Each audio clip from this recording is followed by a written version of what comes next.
Greetings, space travelers. Welcome home. You've just tuned your dial to Spaced Out Radio, the only place where you can own the night. I am your host, Mr. Rob G. And tonight we're broadcasting to you on our terrestrial affiliates across North America and digitally on TalkStream Live, KPNL, and Odyssey Radio. Remember, you can access our archives for free at youtube.com/Spaced Out Radio. And while you're there, please consider hitting that subscribe button.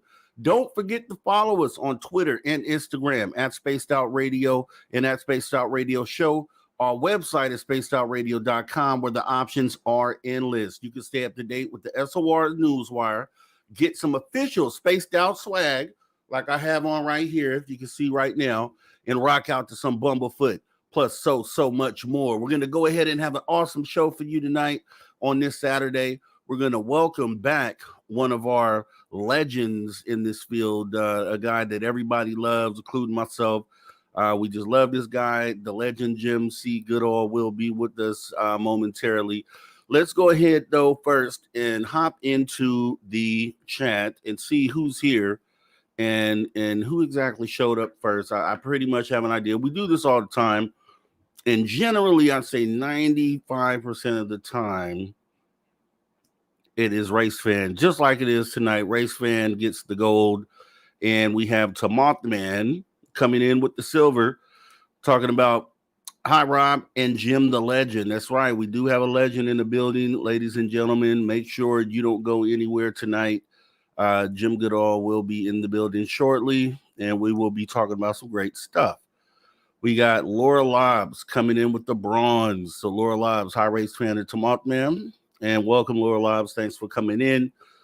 We have Kira, I am. Hello, Rob and all. I will see you later this evening. Nice. We will be waiting for your return, Kira. We got Lightwalkers. Hello, can't wait to be a passenger on this Woo train. Yes, and we're just leaving the station. We have Missouri Man. Evening, all. Evening, Missouri Man. Seemed like a new name. If you are, I want to say thank you for coming in. Welcome to Spaced Out Radio. We have a great time here, and thank you for coming. We got Deb from Sacramento, California, capital of California. Thank you for coming in, Deb. Really do appreciate you. We have welcome to the show, Lee the Bee, Major Lee. Thanks, saying greetings. Appreciate you coming in. We have Jimmy Gonzalez. Thank you for coming in, Jimmy Gonzalez.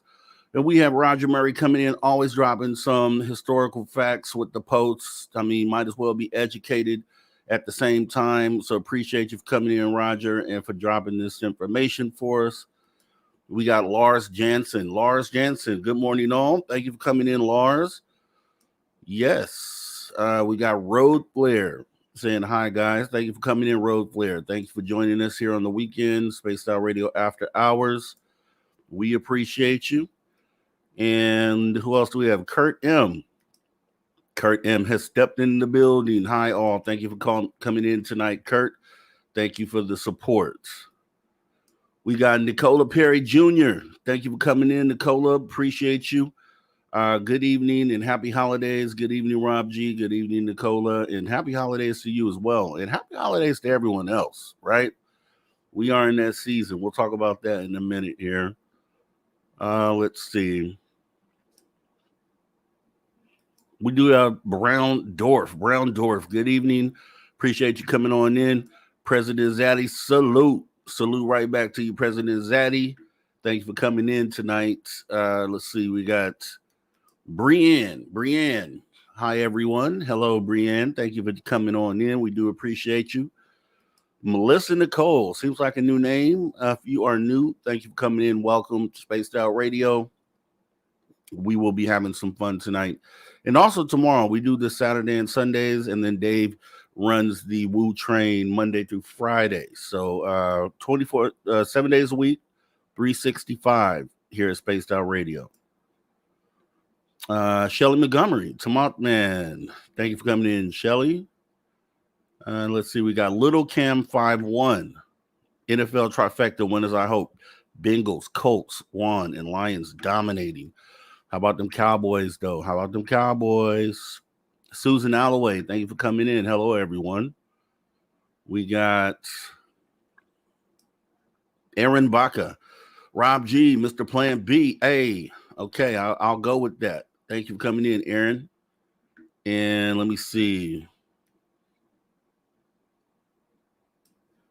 All right, we got Crystal J. Hi, everyone. What's up? What's up, Crystal J? Thank you for coming on in tonight. Spaced Out Radio After Hours. We appreciate you coming in. Let's see. We have Doug Shelby. Doug Shelby has stepped in the building. Hey, everybody. Hope your weekend is going great. Same to you, Doug Shelby. Hope your weekend is going awesome. I really do. Let's see. All right, we got the FU Rob G for President Zaddy. So FU President Zaddy, Presidential Zaddy. All right. Let's see. What else do we have?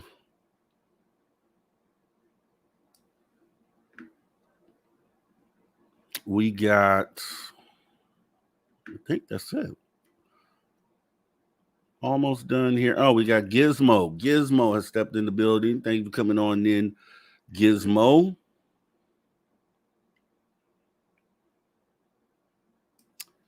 And that we are now caught up. Okay, we got Raven. Raven, thank you so much for coming in. Hi, Rob and Room. All right, y'all. Yeah, it was said earlier. Oh, let me put this up real quick because this is what it's all about.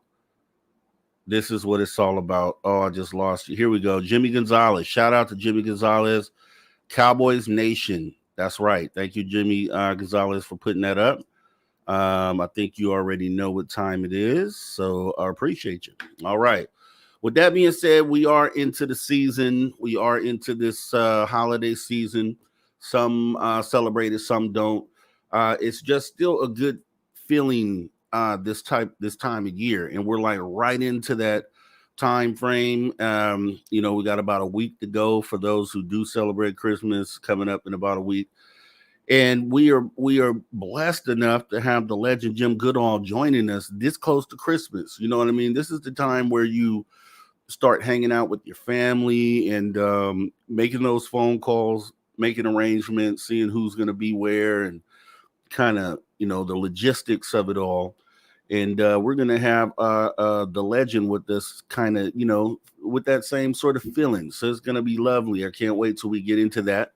But what we do every Saturday is we go ahead and we jump into the S.O.R. time machine. We jump back in time. This is one time where you get to go back in time. You time travel as we go back in time and check out the S.O.R. weekly review with Dave Scott. Let's see what happened this week. What did you miss? you missed any of this, you want to see full episodes, go check out our archives, youtube.com/spaced out radio. Here we go. You ask a very good question. And that day when that happened, I in no way, shape, or form could even possibly imagine any of this. In fact, my only concern at that moment, was safety of flight for my aircraft. That Right. simple. Yeah, because I had spent, I had like 18 and a half years behind that radar and other radar systems too. And I wasn't a UFO guy, you know, far from it. I was pretty much a straight stick Navy operations specialist, and I had never seen anything like this ever. Of course, I'd always been curious. I'd listened to Coast AM and Art Bell, and that whole cast. It's an awesome program, and still is to this moment. But that's where it stopped. And I always had my eyes open, you could say, and that served me well on that fateful moment. It was on or about the 10th of November, of course, when I went up to Combat Information Center. We call it CIC, or Combat for short. And that's kind of when it all kicked off. And I just noticed these contacts coming in from low Earth orbit. And I knew in that moment, okay, this is weird. And I recommended strongly we bring down all the systems. We'd all got new upgrades, all the computers and everything. Hey, we got to bring this stuff down. There's some sort of mistake going on here. And the other ships concurred. We brought everything down, brought it all back up, ran out every diagnostic we could think of. And lo and behold, they were even stronger. These were solid contacts. And I wasn't that concerned.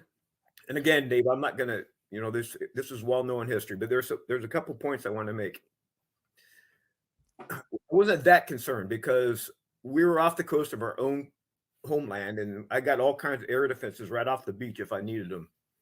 I didn't have any armament on board. It was in totally training environment. We purposely don't carry weapons because we don't want to end up shooting them when we don't want to. I mean, there's another exercise to do that kind of stuff. We separate them for safety. Until the moment I was going to do an air defense exercise, and I realized, hey, Kevin, hey, you've got these weird objects in the sky, and I'm going to fly my aircraft in the same piece of sky. This senior chief operations specialist is now damn concerned. So Captain Smith comes down to combat and says, hey, sir, you know what's going on? I recommend we stop training and we intercept. And that's what happened. The rest is history. The big thing that I'm working on now, and I know this because I go through pretty much every case of the year looking for the most interesting ones. And what we discovered this year is that it's a big, big year for animal abductions and animal mutilations. Okay.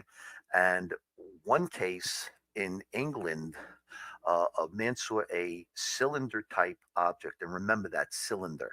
Okay. Cylinder type object come over a flock of sheep in England on the English countryside, and he felt static all over his body, and the sheep became disturbed and began running away from the object. The fellow thought that uh, the sheep were about to be abducted. There was another case from, I believe it's Utah, where a woman was sitting in her car at a stoplight and she saw a bird flying by, and all of a sudden a beam of light came down, grabbed the bird, and she watched the bird trapped in this stream of light struggling to get away, getting sucked up into the sky. Then we had a case from, let me see, I have it here. Oh, Cyprus.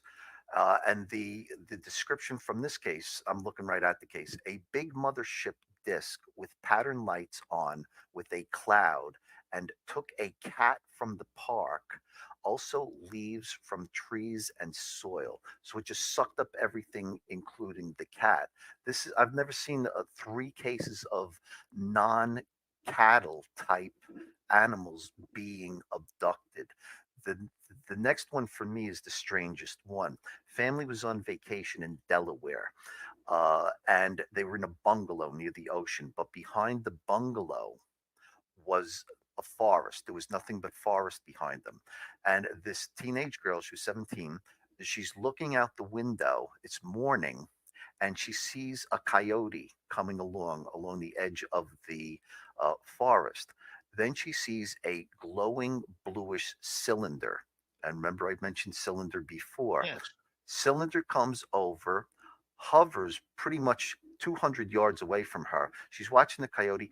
It drops what she believes is a chunk of meat out of the bottom of this blue glowing cylinder. The coyote goes over to it, begins to eat the meat, and she watches the coyote get sucked up into the cylinder. She says she could actually hear what she thought was crunching. And about a minute later, the carcass of the coyote gets chucked down to the ground. She goes, it's 11 o'clock in the morning. She goes out, the thing takes off. She goes out to look at it. It's just skin. The bones are gone. There's no blood. There's nothing. It's just a shriveled up remnant of a coyote.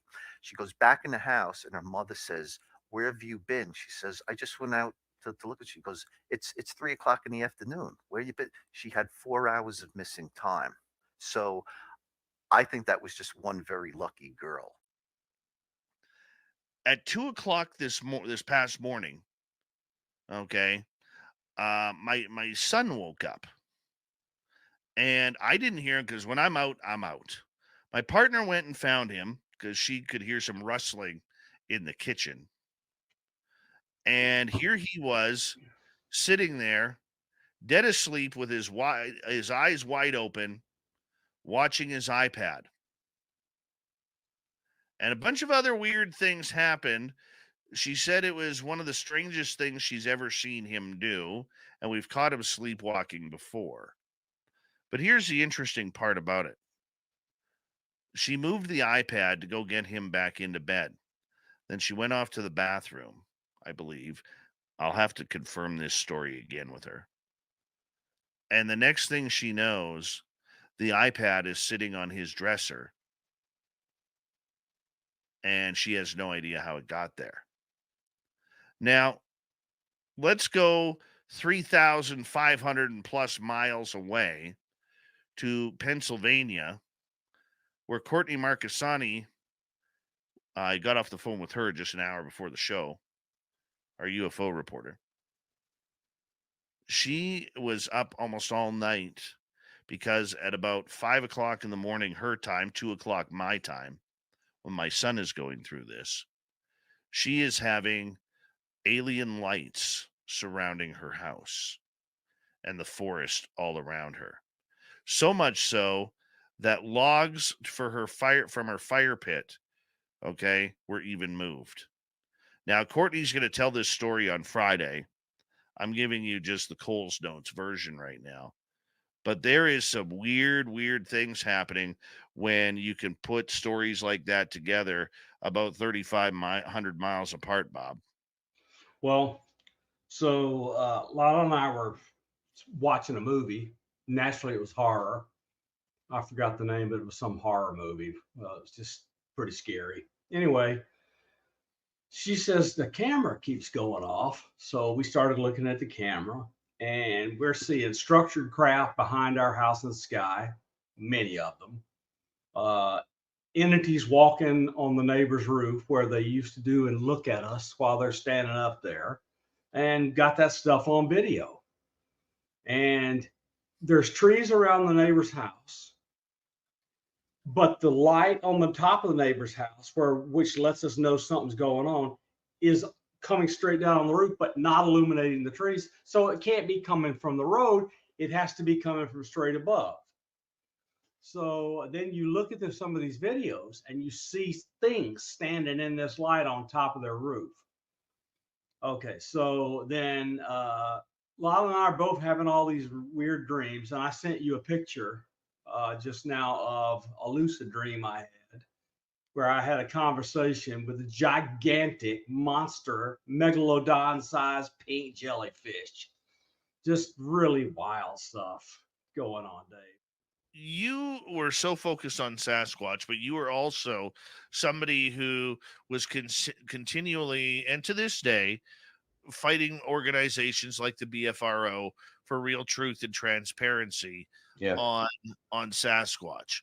Okay, you were the one who really broke the story that none of the statistics that the BFRO uses are actually accurate because they are editing their own stories, not using stories that include anything paranormal, supernatural, or ufological.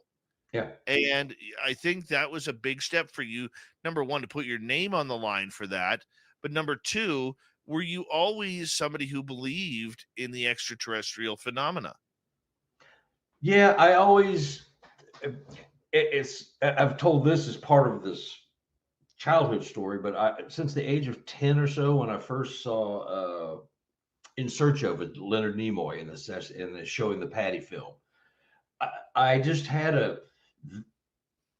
hint, a shoulder tap that, there's more to the world than they're telling you. Sasquatch, UFO, all of that. I just knew, a 10-year-old kid, I just kind of had this feeling, and I knew, and I was transfixed with this map I had in my bedroom wall as a child of the cosmos, our 9 planets, the map of our solar system. I would just stare at that thing forever and ever and ever because that was just fascinating. I said, well, where's the stars? There's no stars on here. It's just the planets on this map. You could send off a couple of box tops of cereal, Kellogg cereal, and they would send you this map that was about 4 by 6, folded up, and you'd hang it on your wall. But it didn't have any stars. So I was always questioning, how come this wasn't here? This, I had a feeling, and I didn't know why I had that feeling, until I found out later, So yeah, I've always been transfixed with the UFO, paranormal, Sasquatch, cryptid, anything they say does not exist, I believe they do. So I always did. I didn't know until now why. Right. No, and I get that. I mean, what was your opinion before you started researching your own experience? What was your opinion of people who had alien encounters or UFO experiences? I believed that to be true because as I was writing my books on Sasquatch, the people would start telling me about their esoteric quantum type events with, the Sasquatch mind speak, telepathy, stuff that I've experienced myself. But they would also start telling me, when they felt comfortable, they start telling me about alien abductions, seeing Sasquatch on a spaceship. And they felt comfortable telling me this, and at first I'm going, oh my God, what's going on here?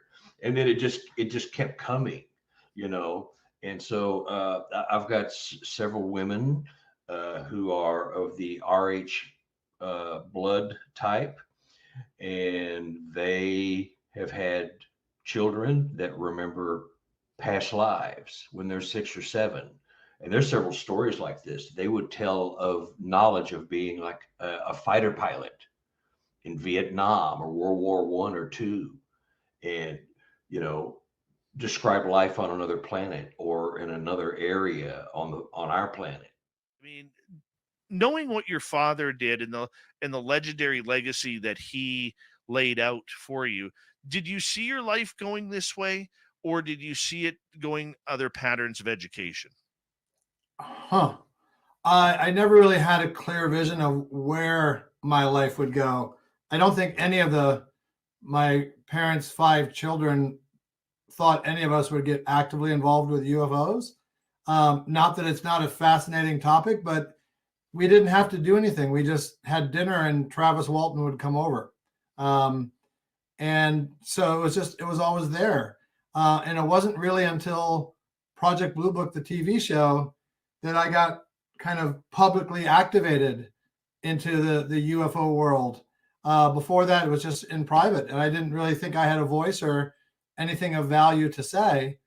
And I remember the first time was at an alien con, and after there was a panel of us for the show, about 2,000 people in the audience, and we're getting off the stage, and about 30 people ran up to the stage to talk to me. And they wanted me to sign my father's books and whatnot, or they wanted to tell me about a case they had. And what I realized was I was sort of a reflection of my father, who was kind of a legitimizer, especially, if you go back 40, 50 years, for people who'd had or felt they'd had a super traumatic experience. And then here's this quintessential avuncular professor with impeccable credentials who sits down and talks with them and makes them feel like just maybe they're not crazy. And so when I was that first public talk about UFOs, I could see that echo. And I thought, well, that's interesting. If they feel that there's value just from my presence, that's good. And I can build on that and try to develop my own voice, which I've been working on, as you know, and try to have my own pursuits and my own angle on the phenomena. And so that's what I've been doing. And I find it, I don't know of a topic that's more interesting than aliens, no matter what you think or believe or accept or have experienced. So I'm just tickled pink, I tell you, to be involved in this.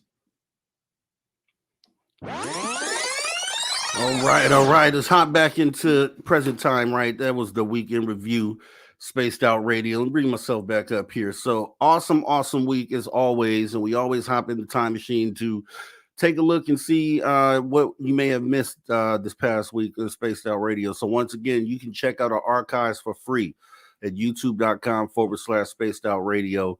As Dave said, there's a plethora of options there. So make sure you guys go and do that. So with that being said, I left off right before this saying this is the holiday season for a lot of people, especially in America. Whether you celebrate the actual holiday or not, it's just a good time of year, just the feeling, the mood. And we, leading right up into this holiday, we're about a week out. This is the time you start getting with family and friends and that whole feeling and mood that you get. And so we're blessed to have our guest for today, Mr. Jim Goodall, as we go ahead and we get to spend this time with Jim. And we do appreciate him. I know you guys all do as well. So let's go ahead without any further delay and bring in the man with the plan, back again at Spaced Out Radio, Mr. Jim C. Goodall. How are you, Jim? I'm doing good. Yourself? I'm doing great, Jim. I'm doing great. It's always a great time when we have you here, man. If it wasn't for my fact that my wife wasn't feeling good this week, I was going to be in Bakersfield today. Oh, my city. You're going to be in my city. Okay. Yeah. And I was going to come down, sit down next to you as we talked. Yeah. Okay. Good. We've talked about that. So we're going to go ahead and we're going to make those stars align so I can sit down with the legendary Jim Goodall, have some coffee or something along those lines, and should be great. And just wanted you to know it's always on hand right here. And I can't stop showing the book off. Jim sent me this book, this awesome book, 75 Years Skunk Works. Awesome book. If you guys have not picked up any of Jim's work, you guys are missing out. Very comprehensive. Look at that. Look how thick that is. Very comprehensive book on anything to do with Skunk Works Black projects. So we're going to be talking about some Black projects today. So it's kind of perfect. But once again, I want to thank you. That book is 5.5 pounds. It's 384 pages. And it took me quite a while to put that puppy together. But I'm very pleased the way it turned out. And so is Lockheed, and so is everybody who's seen it. So I'm very proud of it. And I had a new one just come out, not quite a month ago. Ah, okay. And it was my Nautilus to Columbia. Yes. That's where I cover all 227 nuclear-powered submarines built or under construction for the United States Navy. So, it's the only one like it. I got a friend of mine who's a retired bubblehead, as he calls it, and he's a Chief Warrant Officer 5.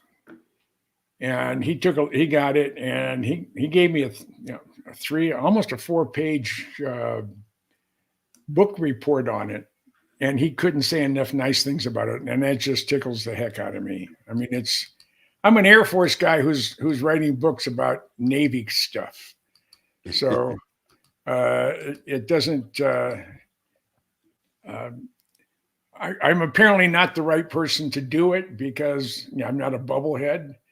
But I love high tech military equipment. I always have. I've always been fascinated by submarines. And my friends say, "Well, how in the heck did you get into submarines? Your area of expertise are black airplanes and stealth." I said, "Well, these are black submarines, and they're stealth, and they're deadly.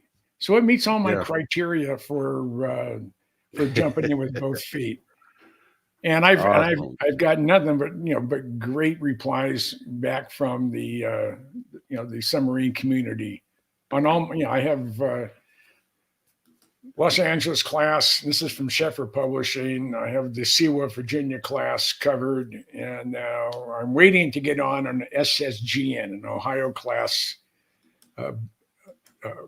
converted ballistic missile submarine into an arsenal boat, and I have the SSBNs, which are the ones that carry the submarine launched ballistic missiles with the end of the world things on top of them, also called nuclear weapons, RVs, reentry vehicles.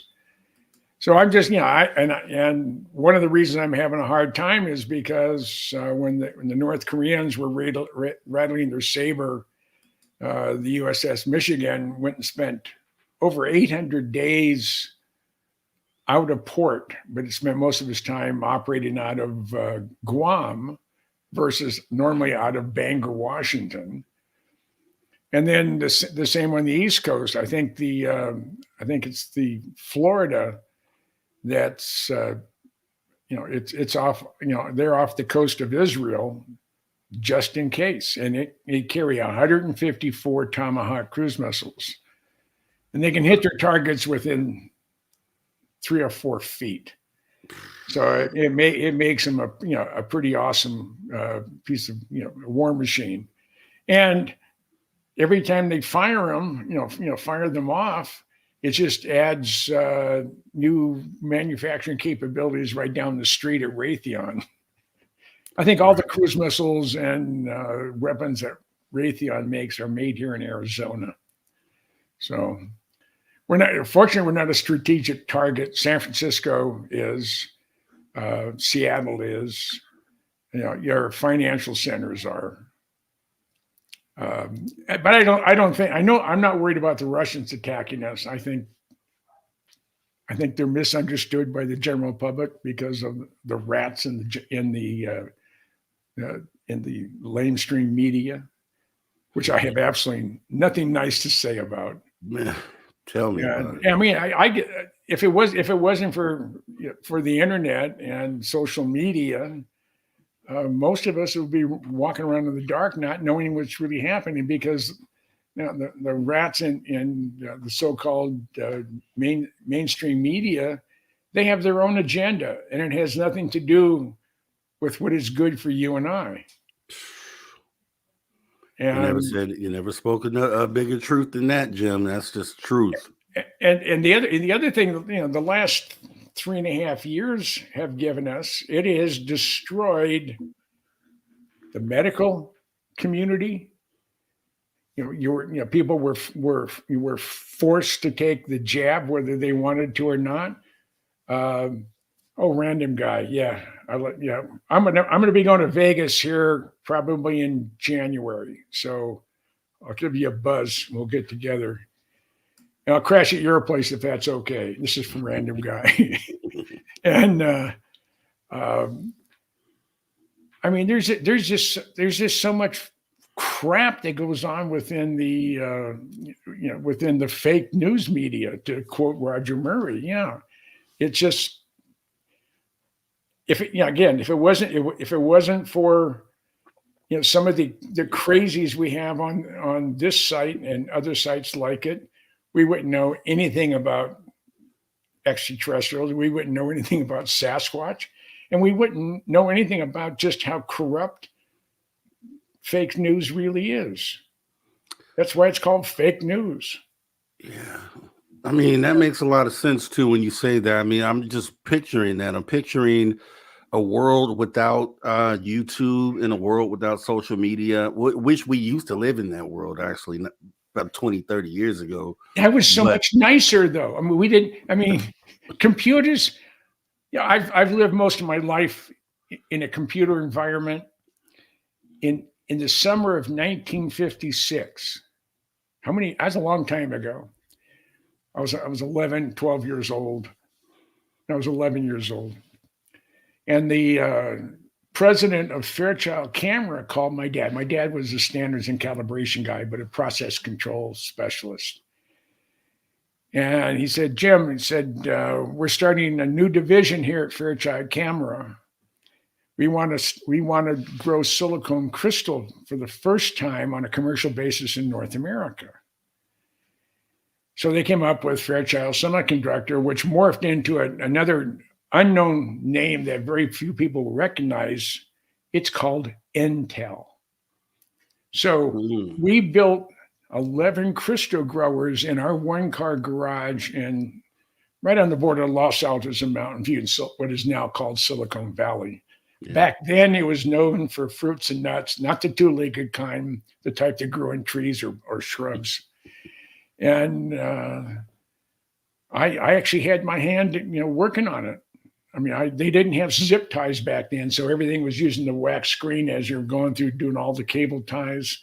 I learned how to be an ace soldering person. When I was working for Nortronics, we manufactured magnetic heads for disk drives. Okay. And one of the things as a sales exec that I needed to know, how do these things come together? And you're working under a microscope, a very nice, expensive microscope, and everything's done with tweezers and whatever. And after I did three magnetic heads for disk drives, I was actually faster than anybody else in the production line. Wow. I used to work on model airplanes, and I have really good hand-eye coordination. And what some people might not realize is that, the Silicon Valley, the area you're talking about, especially back then, was like the boom during the whole computer electronics. When this was coming in the 80s, there are so many people that came up from that area that grew into something big in relation to computers and that tech. So You were like right there in the middle of that. When at its peak, this had to be 1979, 1978 timeframe, there were 43 disk drive manufacturers in the United States. A lot of them were focused around Southern California, Silicon Valley, and the 128 loop out of Boston. And by the time I left Nortronics, I think there were 3. There were Shugart, there was Tandy, and there was a company out on the East Coast. One of them was the guy who was doing it for Digital Equipment Corporation, which doesn't exist anymore. Was his was DAM Engineering, DAMN, Dan's Advanced Machine, something with an N, engineering. Wow. And I bet it was a wild west back then. Yeah. When it first came out, you didn't know who was going to be the big player on the block. Some people threw all their money into companies that came and poof, they were gone. And so with your $1 million or whatever, I knew a lot of people who really took it into shorts when the .com industry decided to throw up. Yeah. And like you pointed out, A lot of these companies were like mom and pop operations in the garage. You Oh, know what I absolutely. mean? I mean, Hewlett Packard was.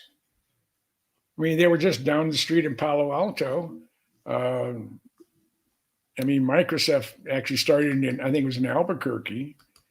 I mean, it was with, with its current, its current head people. There was, Bill Gates, and there was, Steve Jobs. well, Steve Jobs was Apple, but Mhm. Microsoft. When the hell's Paul's last name? Oh, Crumb. He passed away here a couple of years ago. I should know it. I know his name, but for whatever reason, it's stuck in my head. It doesn't want to fall out. So, but all those guys started on their kitchen table or in their garage. A lot of them that came and went up real fast came down just as fast. Yeah. But I've always been interested in technology. I look at my favorite airplane in the whole wide world is the Blackbird. Right. Nothing can touch it. And they started designing it in 1956. There's me. I'm at Beale. That was a long time ago. I cleaned it up too much. I don't have that pretty of a face, but I did have dark hair. Go figure. Yeah, that's what a bunch of ex-wives will do to you and give you white hair. Right. But that airplane right there, that the CIA version of the A-12, that's me. That's airframe number 128, and today it's sitting on a pylon at headquarters CIA because they wanted to get the nicest restored A-12 and put it on a stick. So they stole it from the Minnesota Air Guard Museum, which I had acquired it. And it's just never in my wildest dreams as a kid. When I first, I was 18 years old when I first saw my first Blackbird. That's 60 years ago. Right. And never in my wildest dreams did I ever imagine that I was going to end up being one of the world's foremost authorities on this entire program. And it just pleases me no end, and it surprises the hell out of me too. I mean, you don't expect stuff like that, especially I'm not an aeronautical engineer. I'm not an engineer. I'm pretty much a competent technical person, but I don't have a degree in engineering, aeronautical or otherwise. But it was probably the most fun I've ever had in my life, scrounging something. And when I went to my boss, it was Major General Al Schwab, and I said, General Schwab, I want to get a Blackbird for our museum. He started laughing at me. And I said, General Schwab, rather than laugh at me, how about give me the opportunity to fail? He said, all right, Smarty, how are you going to get it here? I said, I got that covered. And what had happened, to back up a little bit, and I've told this story before, so to some of you, it's not going to be new information. But I had a friendship with Ben Rich, who at the time was Kelly Johnson's right-hand man, and his replacement. When Kelly Johnson retired, Ben took over.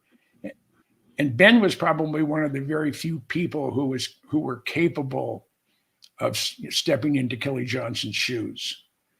And we talked about once a quarter for over 20 years. And in August of '89, he called me at home, which he often did. And he said, Jim, he said, I got this from the horse. He was going to say the horse's rear, but he said the horse's mouth. He said, the Blackbirds aren't going to make it through Congress. And if anybody can scrounge one, it's you.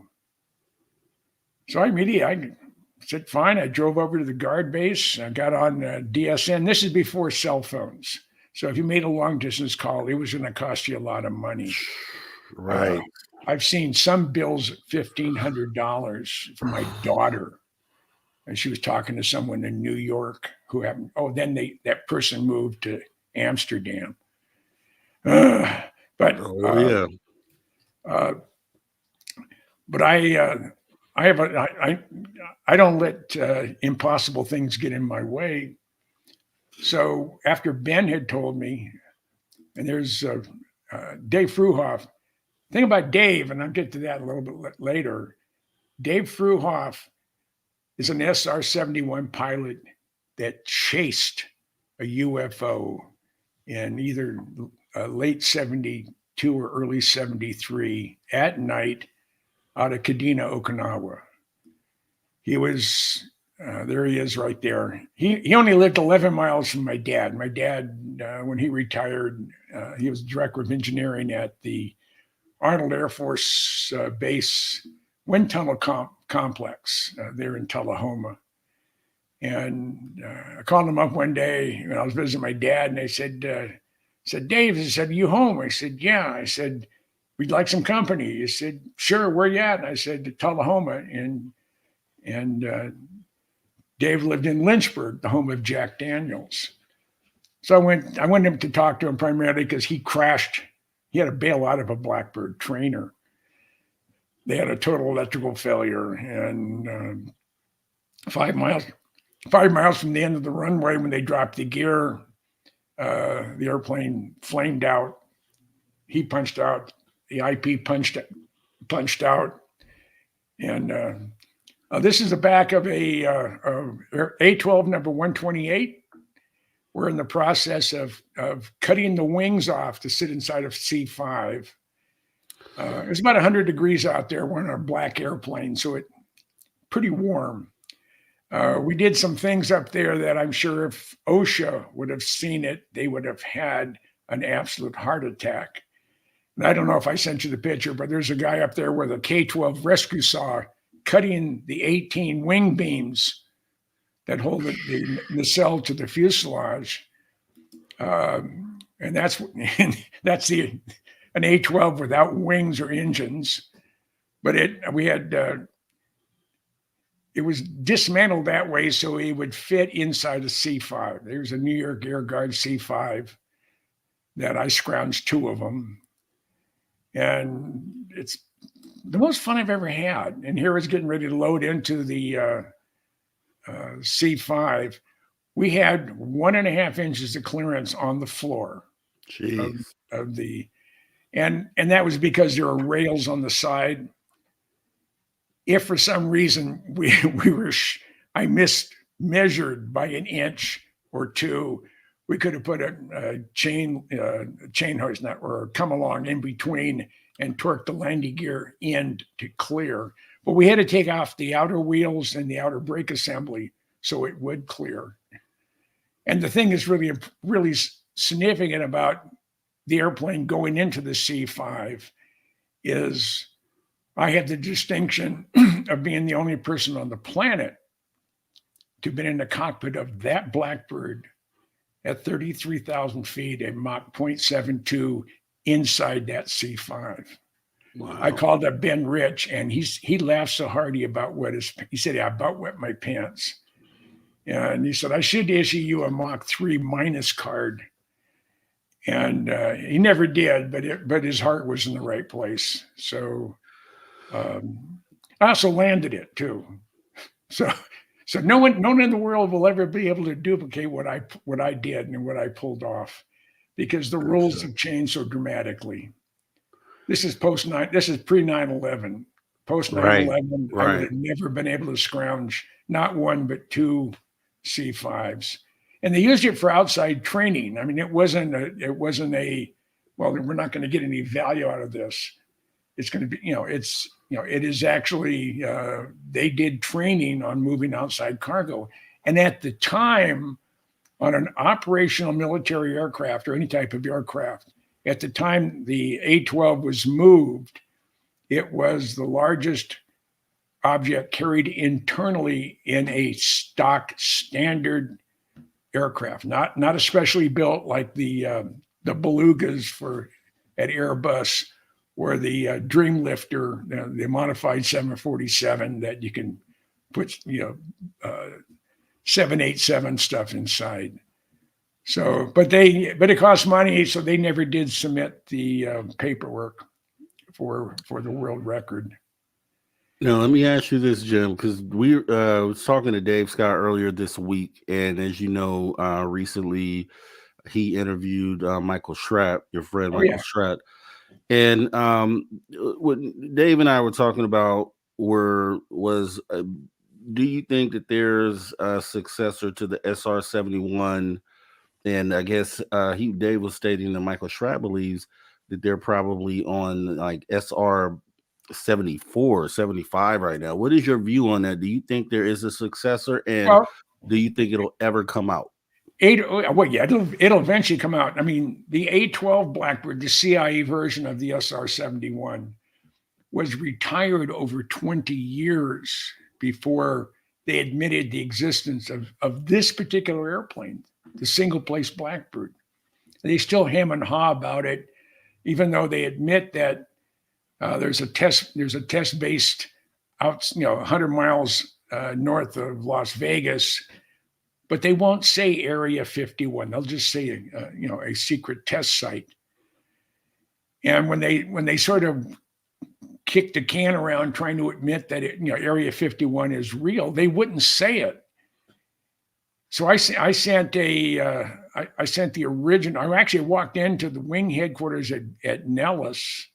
I can get on bases. I'm a retired master sergeant, so it's easier for me to get on base than general public.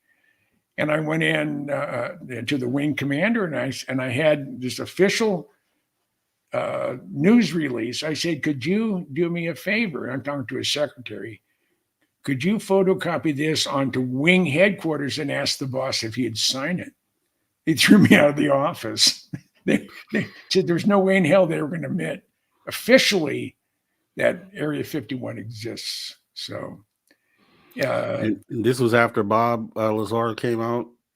yeah, After okay. yeah. So yeah. So with that being said, because here was my view on it. The conversation that we were having was what would be the viability of something, because we know what the SR 71 was used for spying, counterintelligence. Like, what do you think the successor for that would be used for? Do you think it would also be used for counterintelligence, or more of a? Absolutely. No, absolutely. The thing about satellites, every morning at Area 51, the first thing they do, they have a briefing on satellite overflights. They're either visible light or infrared, or maybe they're using LiDAR or whatever. So there are specific things that they need to do at Area 51 to counter overflights, because they know what satellite it is, and I don't think we're that concerned about the U.S. operated like Google's, Google Earth and stuff like that, because they adhere to what the government says. The government says, "I want this area to be cloud covered or pixelated. I don't want anybody to be able to get any information," and they do it, Right. which I think is wrong. But that's seeing something from space, even a place that doesn't, that you're denying exists, doesn't do the general public, or it doesn't do any harm from a security standpoint. You're looking at the main runway, which is now closed. The original main runway at Area 51, it was 27,000 feet long. And I asked a friend of mine who spent 10 years at Area 51, he was a flight test manager for Skunk Works. I said, "Why does it need to be 27,000 feet long?" I said, "Because it probably takes 9,000 feet to rotate. And if you have to abort the takeoff right at, I think it's V1, I'm not a pilot, so correct me if I'm wrong, but right at rotation, if you have to abort, it takes twice the distance to stop. So if it takes 9,000 feet to take off, it's going to take, and you have to abort, you need 27,000 feet of runway." That's why when an F-117 or a Blackbird goes in for an air show, it has to be a runway that even if everything just turns to snot, you'll have enough runway for the airplane to take off. The SR-71, it always takes off with a partial fuel load. They lost 3 to wheel and tire failure on takeoff at maximum gross weight of 147,000 pounds. Wow. Because if you blow one wheel or one tire assembly, there's 3 tires and wheels per main gear. It's sort of an oddball gear arrangement. So when you blow one of them, the other 2 will go because they can't support the weight of the airplane. And it comes down on a concrete runway with a titanium rim. It turns into a gigantic sparkler. Wow. And they lost 954. That was the first one that was lost to wheel and tire failure. And they grenaded the whole bottom of the wet wing on the SR. The A-12 has a dry wing, but that's tank 6A. And the fuel is just pouring down. Normally it's non-flammable, but there was a fire going, small one behind it, and a helicopter, which was not authorized to approach the crash site because it wasn't a rescue helicopter or a firefighting helicopter. It was just a helicopter. It blew the fire towards the front of the airplane, and as a result, it singed and did a lot of damage to the cockpit. And so they decided it wasn't worth repairing, and they were just going to they were going to scrap it out. So normally during peacetime operations, they'll take off with 40,000 pounds of fuel, and it will leak or consume 5,000 pounds before it rotates. There's a lot of military aircraft out there that don't carry. They don't carry 5,000 pounds of fuel. Now, this fully loaded an SR-71 will carry 13,000 U.S. gallons, or a little over 100,000 pounds of fuel, and it leaks like a sieve. During combat operations out of Kadena, they would load up 60,000 pounds of fuel, so it'd take off heavy. They wouldn't even start the engines until it was at until 2 KC-135Qs were on station. One is primary, one is backup, because the asset is just too valuable to fly. Now, we were talking about a little bit ago, was there something that replaced the SR-71? Is it the SR-71-4 or SR-71-75, and not SR-71, SR-75? And I would have to say yes, for the simple reason in 1983, they were getting double sonic booms over Southern California. They're being picked up by seismic sensors. And at the time that these events were happening, there were no SR-71s in the air. So the only thing to do something like that is if it was going in excess of Mach 1, and it'd have to be a big airplane to have a double shock wave hitting the ground. Yeah, and for those who don't know, because I know when I interviewed you for the first time on my channel about 8-9 months ago, you kind of explained why there would be a double sonic boom. And let me go back to this picture where you were in it. That way you can tell them why there's a double sonic boom. Well, it's the shape of the airframe and the length of the airframe. This thing's over 100 feet long. And the thing that's wild about the A-12 version of the Blackbird, it's as big as a DC-9. It carries one person, and everything behind the cockpit, right directly behind the cockpit, is the reconnaissance package. The rest of it's fuel tank. This is a flying fuel tank is what it is, and which is just so amazing. This thing was designed using slide rules. They didn't have computers back in 1956, 57. Hell, I mean, they really didn't have any really good ones until the late 90s that could do some of the stuff that guys like Kelly and Ben Rich and other engineers, they had that information between their ears, and they used slide rules. And Ben Rich told me a couple of times. He said, I can't remember Charlie's last name, but he was one of the original guys who worked for Kelly starting in the 1940s. And he was the one that helped Ben Rich design the inlet, which is the key to Mach 3 flight. That inlet right there, it's mechanical, and it runs with hydraulics moving the inlet cone back. At speed and altitude, that inlet cone goes back 26 inches. Right. You're talking about right in front of the engine. Yeah. The cones on the front of the engine. Yeah. Okay. Yeah. And the engine at speed and altitude, okay, you're at 85 to 90,000 feet in the A-12. You're going through the air somewhere between 3,200 and 3,400 feet per second. That's faster than a speeding bullet and more powerful than a locomotive, and able to leap tall buildings in a single bound. Oh, yeah. And you're in the S.R-71, for example. Weighs 35 tons.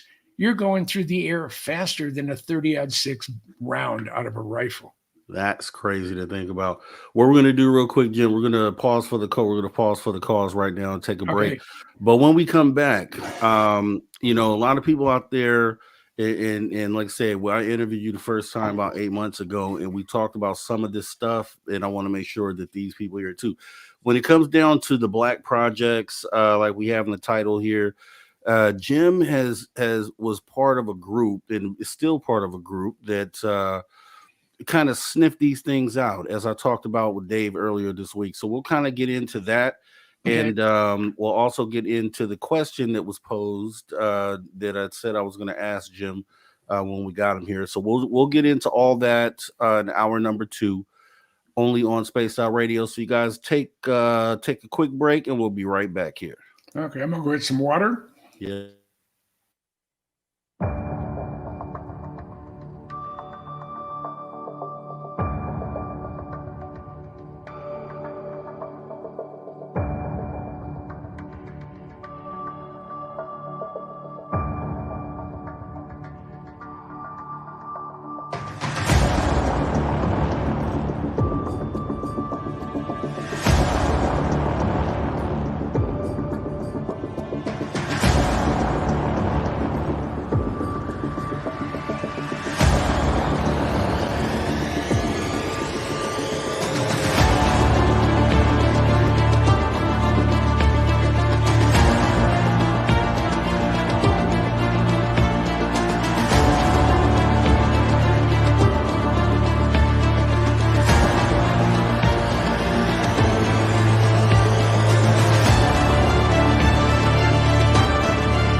All right, all right. Welcome back to Space Out Radio after hour number 2 with me, your host, Mr. Rob G.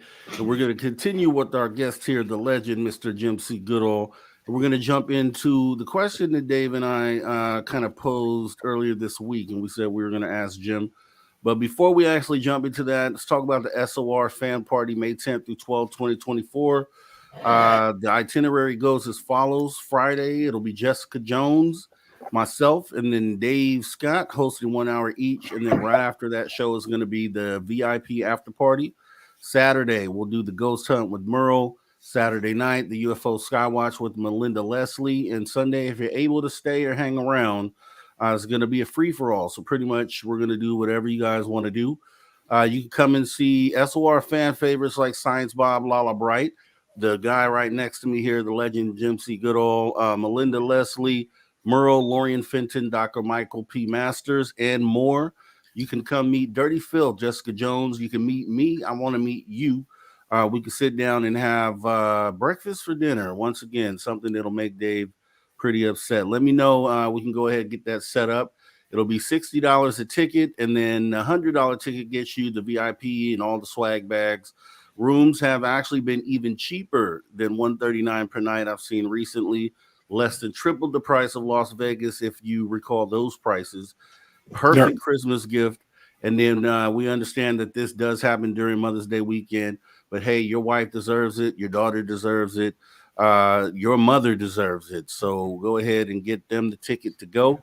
Email your ticket, your request for tickets to info@spacedoutradio.com. We cannot wait to meet you all, including myself and Jim. Meet this guy right here. This guy right here. Meet him, Jim Goodall. He wants to meet you. So please come on out. But take into consideration that I'm hearing impaired. And if you come up my left side and you start talking to me and I don't respond, I'm not ignoring you. I didn't hear you. I'm totally deaf on this side and not much on this side. So if a bunch of people are talking, I can't hear anything but noise. So well, we're gonna jump back into this. We've been having a great time, and once again, I do appreciate you coming in, Jim. And like I was saying earlier, it's the holiday season, and it's just so great to be able to spend the time with you. And just grateful that you were able to give us this time. So, Cryptid Huntress is in the building. So she says Jim is a great dancer. Yeah, and I've heard that. I've definitely heard that. And my handle back a long time in Hawaii was Dancing Man. Yeah, and I didn't care what you looked like. If you want to dance, I'll dance with you. That's right. That's right. And then Kira does agree. Jim is the best dancer, though. Okay. It's going to be awesome. I can't wait. I mean, I can't wait to meet you, Jim. Well, we're going to meet before that because we're going to sit down and talk about stuff here because you already know this, but where I live here in Bakersfield is where they tested some of the U-2 spy plane before they sent it off to Area 51 to be actually flight tested. The Lockheed Skunk Works would send the materials here to Bakersfield. They would assemble them inside of this warehouse, test out all the electronics on it, then disassemble them again, go ahead over to our airport here locally, load them up, and then fly right over the mountain to Area 51, where they would reassemble them again to go ahead and test flight them. So Jim and I were going to probably go take a look at that facility because it still exists. It's still there, but it is currently owned by a concrete manufacturing company. But the building is there. It should be, unless it may already, it should be designated as a historical landmark. I hope so. I mean, because the three hangars, they've modified them, but the three hangars at Area 51, the original U-2 hangars, have been declared on the National Registry of Historical Buildings. Wow. Okay.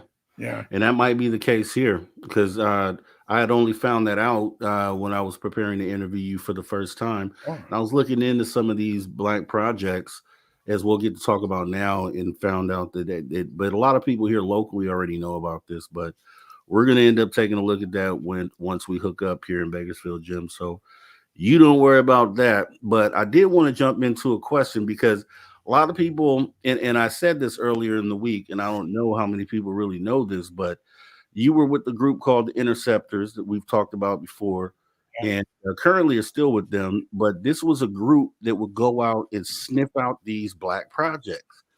You go out, and before Area 51 was admitted to be a facility, you guys were already on the case out there filming in different areas where you would catch black projects on camera.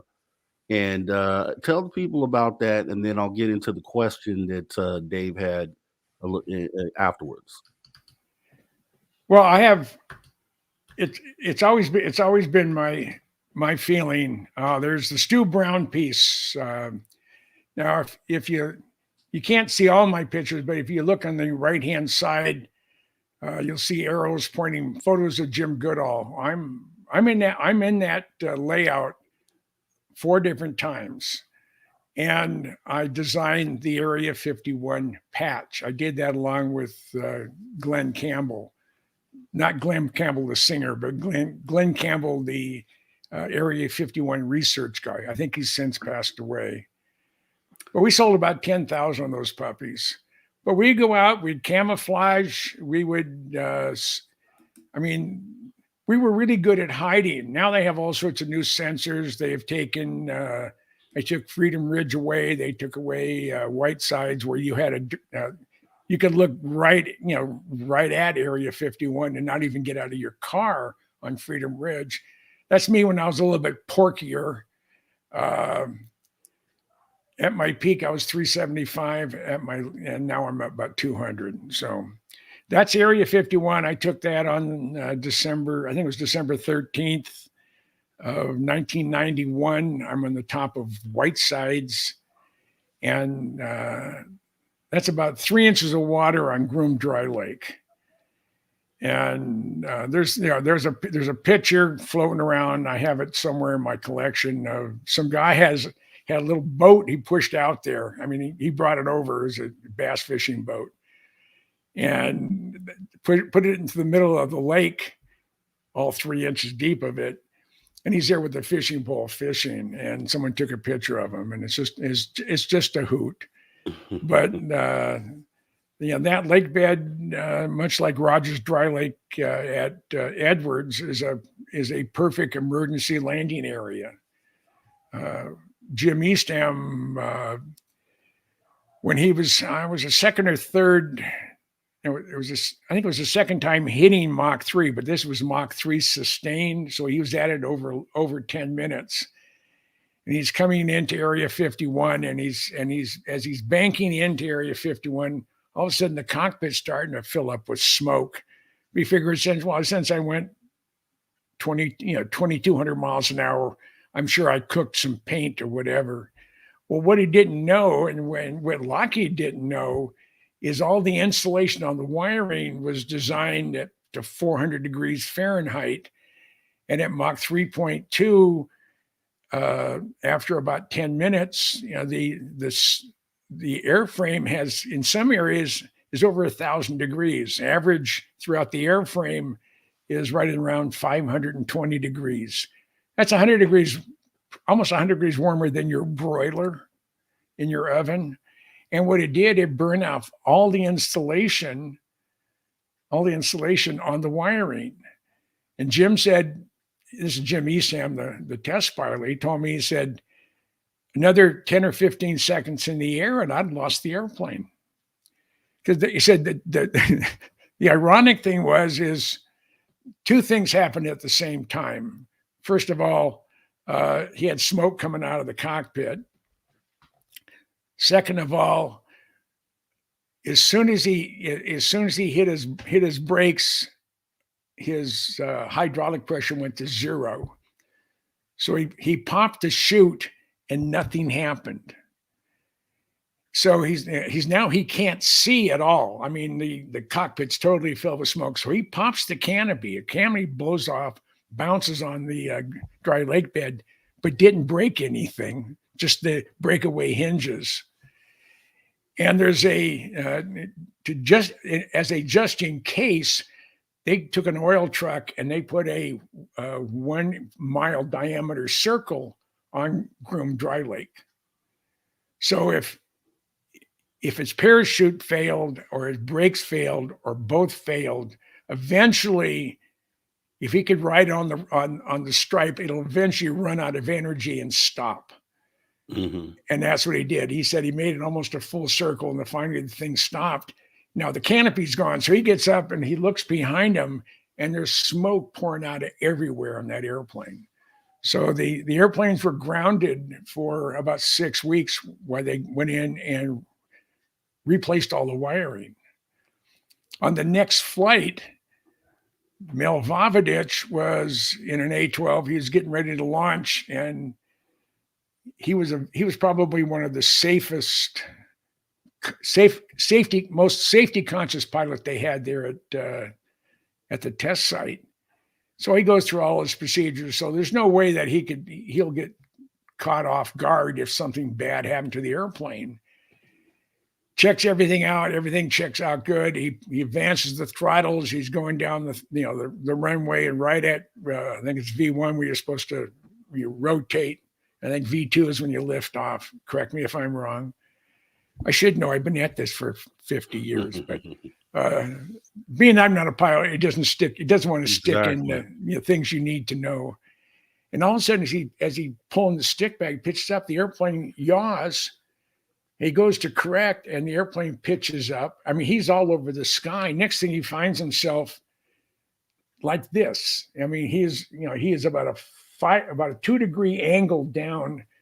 It's December.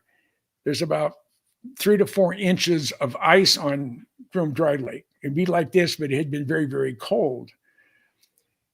And as the airplane's taken off and he realizes he's going to have to leave the airplane, he ejects. He's only about 50 feet off the ground. He ejects and goes shooting down the dry lake bed, still in the seat. And he hits the ice and he just skids. So he didn't crash or anything, but he just skids. But the airplane came over and almost crashed right near him. So he unhooks the harness and he realizes that his legs don't work. I said, maybe I broke my back. So he's on his elbows and he's trying to get away from the fire. The thing was fairly loaded with fuel, and it was a pretty traumatic crash. And Bill Park, who was chief test pilot at the time after Lou Schock left, he's in the supervisor's truck, and he's heading towards Mel Vavadich. And he's coming right at him, and he hits his brakes, and he doesn't realize he is on ice that is starting to melt because of the fire.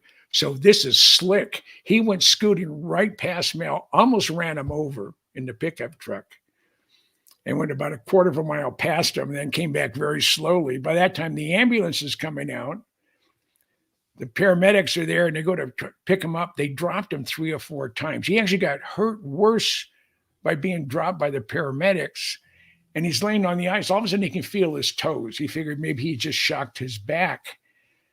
So he gets on his hands and knees, and he crawls to the ambulance and climbs in himself. The following week, immediately Kelly Johnson knew what the problem was. Someone had switched the pitch on yaw outputs. They reversed them on the stabilization augmentation system. That's what flies the airplane. It was a rudimentary fly-by-wire in a sense. Once the oleoles are fully extended, the SAS flies the airplane. You give inputs, and it in turn will cause this or that to happen. So Kelly immediately told him, told the recovery crew, I want you to go into the this particular into the Q bay. I want you to pull out the SAS and the autopilot, because I think I know exactly what the problem is.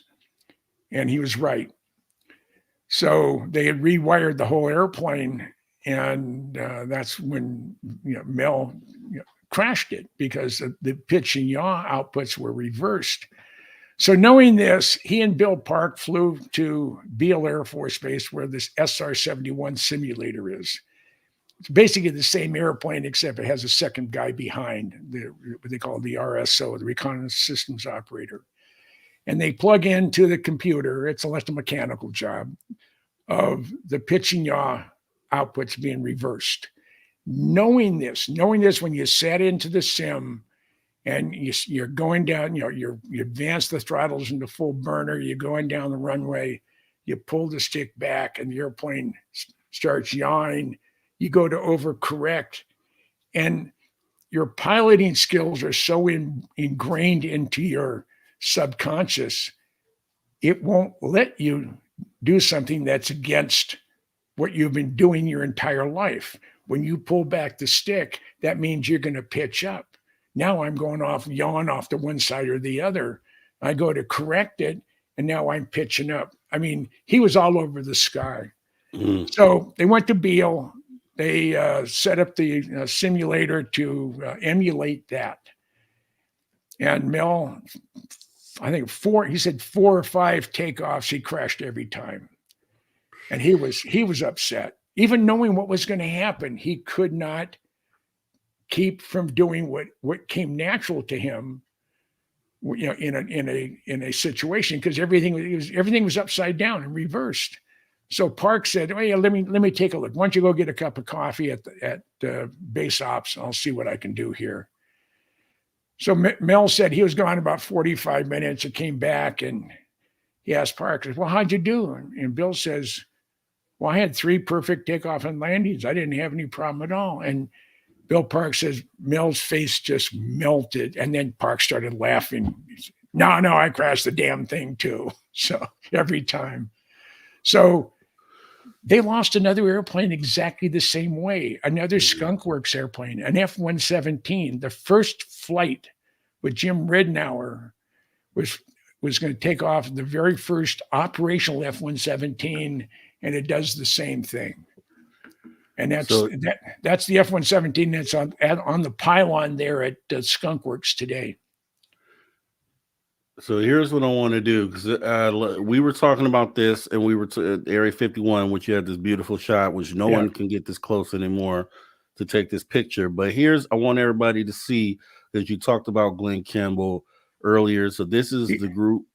This is Glenn Campbell right in the middle, guys. In red. The guy in the black jacket with the sunglasses, that's Stu Brown. He did the article in Popular Science. That's me in the red hat and the camo jacket. The guy behind me is the commandant of the Tulare Police Department, Tom Luttrell. He's since passed away. Glenn Campbell ran the Area 51 Research Center there in Rachel. He has since passed away. The gentleman in the blue vest and the black hat, that's Robert J. Gilliland, the first man to fly the S.O.R 71. He was a friend of mine. And he actually ran up the mountain. It's 2,000 feet from the valley floor to the top. And you're starting off at 4,000 feet, and you're ended up about 6,200 on top. And the guy in the very end with the black jacket and the black hat, and that is my dear friend, John Andrews. He was the brains at Testers Model Company. They came out with the quarter-inch S.R 71 model, the Bob Lazar sports model, and probably the best-selling plastic airplane kit ever, the Testers F-119, the F-19, not F-119, the F-19 stealth fighter. They sort of looked a little bit like Have Blue. And that made the headlines. He was on CNN. He was in front of Congress. Want to know how in the hell did he got that information on something that was so secret? Right. Global Analytics took the Tester model, and he said, if you got rid of the canards and the inlet was a NACA type inlet, said it was really a low observable airplane because they metallized it and put it in their anaconical chamber to check the radar cross section. And it was truly a low observable airplane. And the thing, everything today coming out is low observable. The 2 premier, actually 3 premier operational airplanes right now are the B-2, the F-35, and the F-22, followed right behind with the newest B-21 Raider. It's a modified, smaller version of the B-2, and it's designed for high altitude penetration versus high-low-high. And it only carries half the bomb load as the B-2, but it can penetrate virtually anyone's air defenses without being picked up until the bombs start dropping. All right. Now going into this, because here's the question, and actually let me flip over to this one here, because this is the picture of your interceptor group, the current, recent meeting that you guys had. Yeah. So you guys over the years, just so the good people in the background, since the 80s at least, right? You guys have been going out to locations and scoping out these top secret crafts, black projects. Right. And then one of your guys, the gentleman in the blue shirt here. Yep, that's Steve Douglas.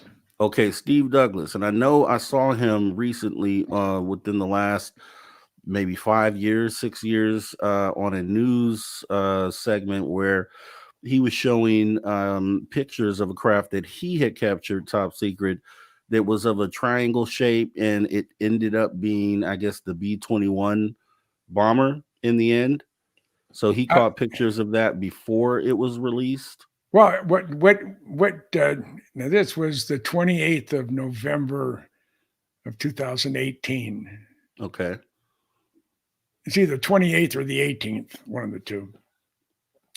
He has a Pentax 3000, which is not a Nikon 3000, which is a good everyday camera. The lens goes from 35 millimeter to 3000 millimeter, and it's a fixed. You can't remove the lens; it's part of the camera. And he just has that in his back seat, and he saw what he thought were two B-2s flying over Amarillo. So he gets out, takes a picture of them, quite a few shots of them, and he sends me the raw information. He says, "Hey, I got a couple of B-2s up there," and he really hadn't looked at the information. So he sent it to me on a WeTransfer because it was pretty big files, and I found one that had I was trying to make out the shape, so I put it into Photoshop and I hit color correct, contrast, and tone. When I hit tone, it went from a light on light. It was a light blue on a little bit lighter blue. All of a sudden, the sky went dark, and this flying wing just jumped out at me. I mean, it was the same shape as a B-2, but instead of having 5 trailing edge points, it only had 3. All right. Like the original B-2. And it had the gear door painted the same as the B-2, where it says, Spirit of, and it has like the Spirit of Missouri, Spirit of California. Which ended up being, this is the B-2, but this is the B-21 here is what you're talking about. Right. And it's a little bit smaller, and that would be representative of what the difference is as far as looking down on them. The original B-2 looked just like the B-21, but halfway through design cycle, Air Force said, well, rather than just being a high altitude penetrator, means that you're not all aspect stealth. I want you to go in and fly to the location at at a high altitude, 50,000 feet. But as you get closer to the shore, I want you to go below 250 feet or below 500 feet and do that almost all the way to the target. And then just before the target, pop up, go to your altitude, drop your bombs, and then get the hell out of Dodge before they know what happened. And so they had to change the inlets. They had to change the trailing edge. They had to put what they call a beaver tail on the B-2, the very tip of the back of the fuselage is a movable they call it beaver tail, but it just goes up and down, and it dampens buffeting when you're at low altitude. I mean, it can rattle your teeth if you're in turbulent air, even because the B-2, it's all wing. Right. So you're going to anything that affects a wing, you're going to have the snot rattled out of you. Now the B-21 radar is designed for high altitude penetration, and it's all aspect stealth, and it's pretty much immune to. It doesn't have to go in at low altitudes. So hence they were able to redesign it to what the original configuration was, and they learned an awful lot. This is the radar. The radar is just really B2.1 as far as I'm concerned. They made it a little bit smaller. It only has one bomb bay versus two, but everything they learned that needed to improve the functionality and the stealthiness of the B2 was incorporated in the B-21 radar. Let me ask you this, Jim. So now that we're at this point here, so these are black projects that were black projects at one point in time. So and we made the point that you guys were able to look at these things, sniff these things out before they were announced in a lot of cases. So with that being said, we talked about also potential successor to the SR-71 that you believe is probably there and may come out at some point. So let me ask you this then: with the things that have been seen in the sky lately and reported by pilots and different things of that nature, do you feel like they are in any relation to anything that could be considered a black project, or do you think it's something totally separate? Well, it could be a combination of both.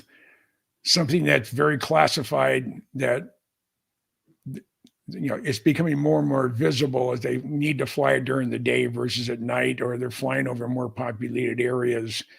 And everybody and his brother has a cell phone with a camera in it. So you got one of these puppies,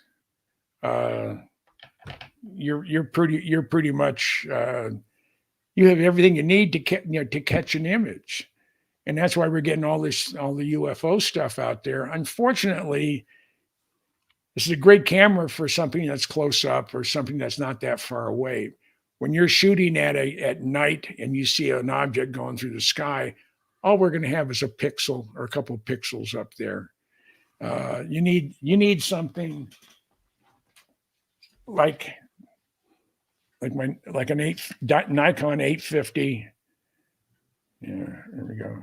Yeah, and use some really good Nikon glass telephoto. So instead of getting a pixel out there, I mean, this is nice. It fits in my back pocket.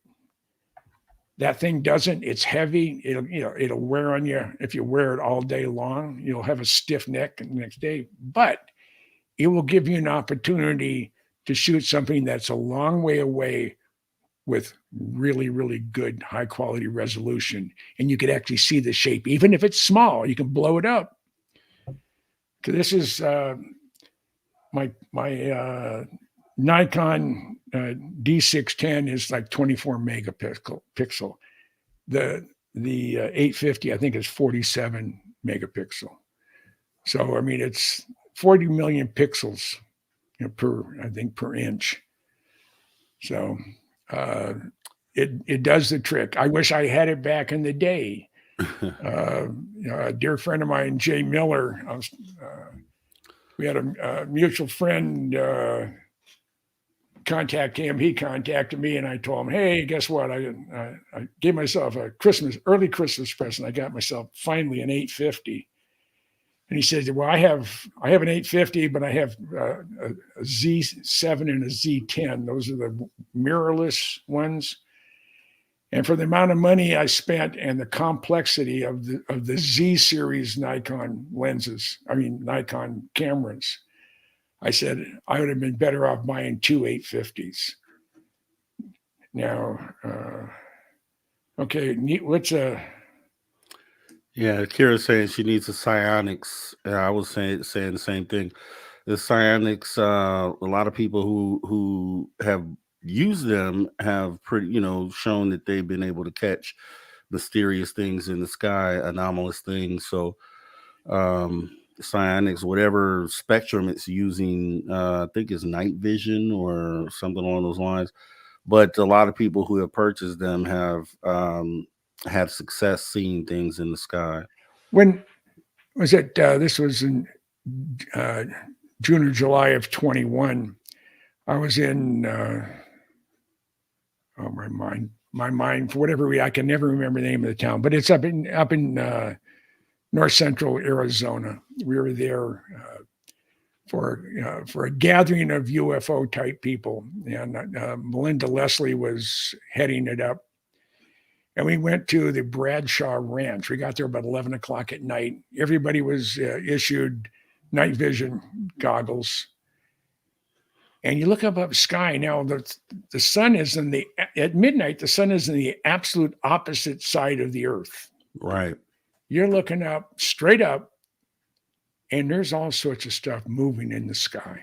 I'm absolutely just blown away. Stuff going and then zipping and going and yeah.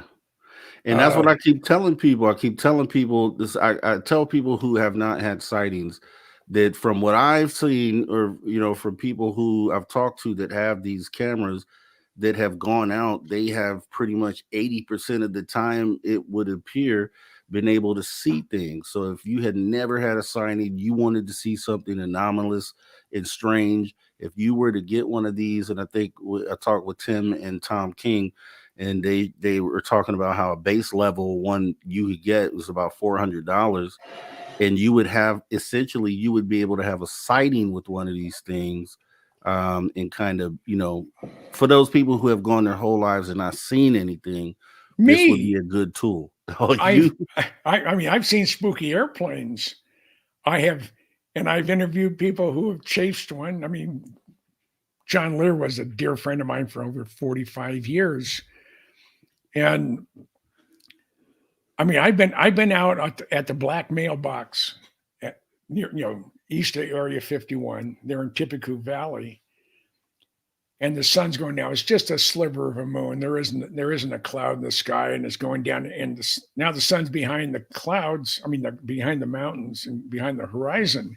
It's getting pretty dark. So dark that you look down, you can't see your feet because your eyes haven't adjusted yet. And I'm sitting out there, and I said, "Okay, you guys can read minds, supposedly. You telecommunicate via thoughts." Right. I said, "Abduct me." Let me bring my camera with me, or at least let me bring my iPhone with me, but abduct me, or at least land in front of me so I can poop my pants with excitement.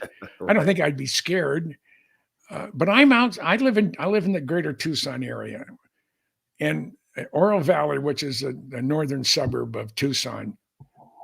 The only place we have street lights are on two main boulevards. That's it. There's no other streetlights in the community. And you go outside, and once your eyes adjust, you can see the Milky Way is just right there. I mean, it's just mind-boggling. Yep. And those who've never seen it, when my son was 15, I said, "Well, we're gonna go out in the desert, and we're gonna camp out on the north fence line of Area 51."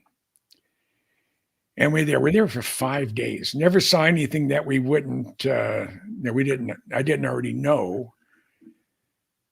But it was the second night we were there, and he said, "Hey, Dad, I got a question." I said, "What's that?" And I said, "It wasn't a cloud in the sky anywhere today.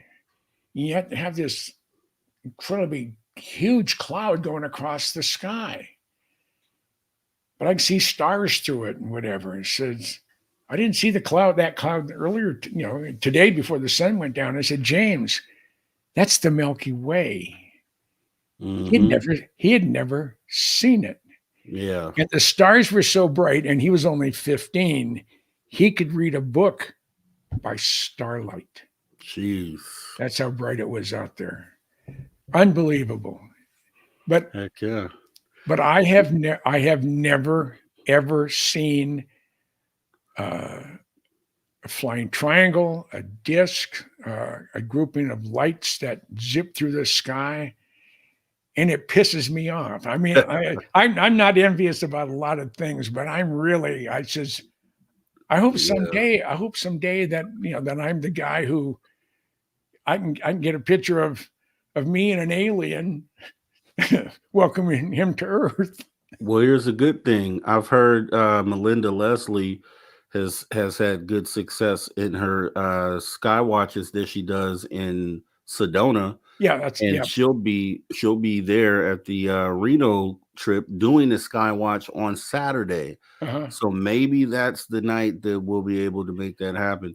So hopefully we can get a psionics camera, or at least someone has one by that time. That way we could try it out and see if we can get that sighting for you.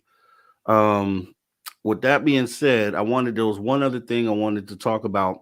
Last time I interviewed you, it was like the second episode of this show, the After Hour show, when I started hosting, you dropped a nugget.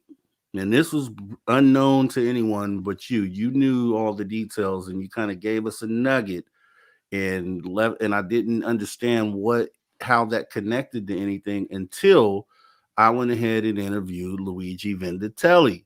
So that nugget was that you stated that we were talking about Bob Lazar here, and you had give us a nugget stating that there'd be some things potentially coming up, later in the year that he might be involved in. You couldn't really say too much, is what you told us at the time.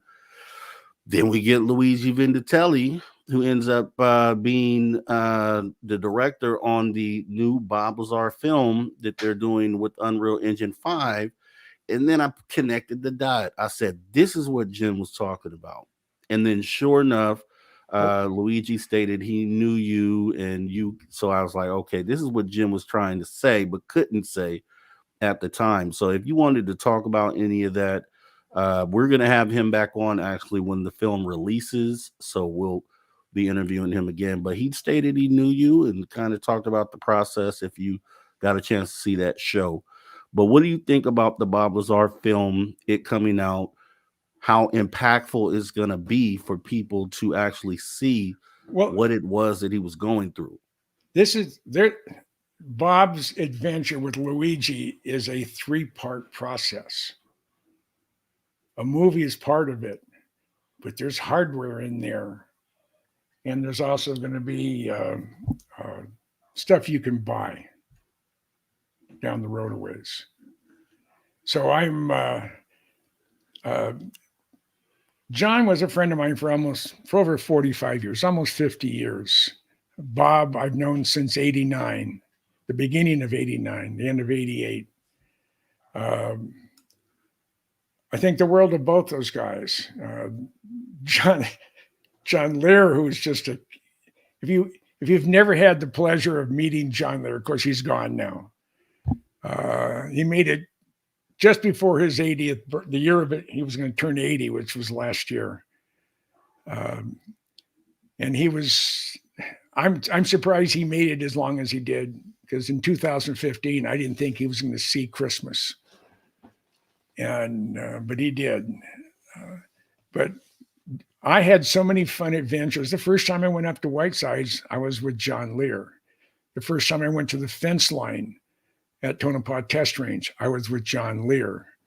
The day I met Bob Lazar, I was with John Lear. I met George Knapp because I met him through John Lear. John was more or less my portal into all things that go bump in the night. And one of the funniest things we ever had done to the both of us at the same time, it's June of 1996. Tonopah Test Range is closed. The F-117s have moved to Holloman. Tonopah Test Range has gone into caretaker status. I knew better than that, but the official word, caretaker status.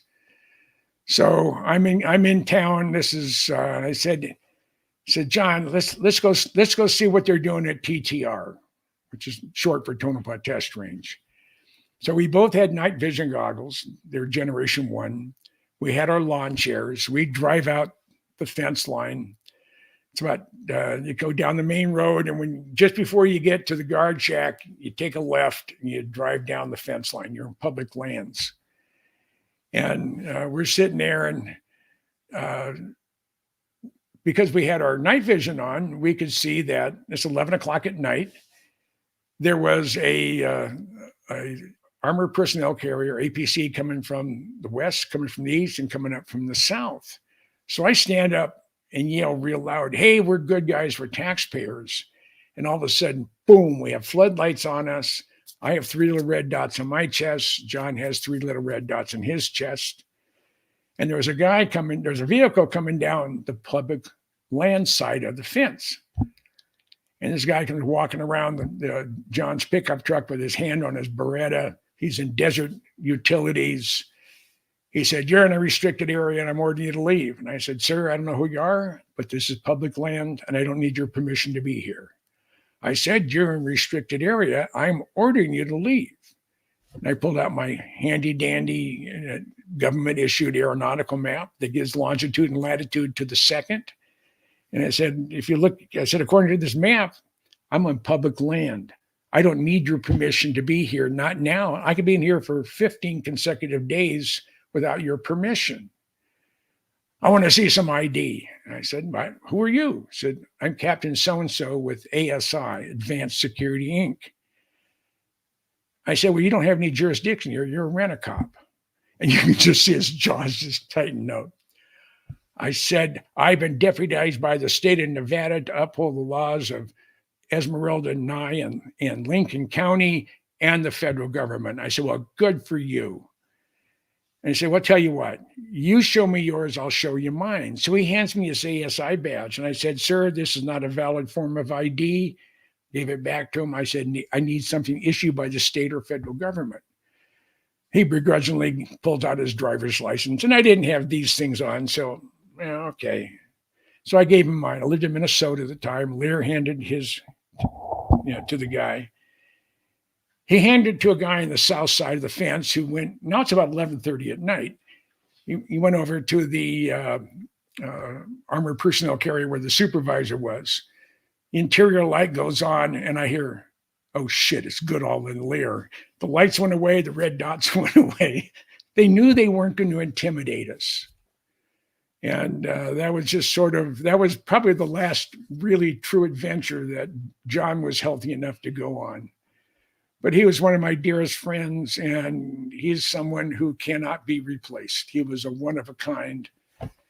And you didn't know if he was pulling your leg on stuff until after the fact. And if he caught you on some gag, he had the best laugh. He had this belly laugh. He would just laugh his full head off if he caught you on something. So it was I miss him. I miss him something terrible.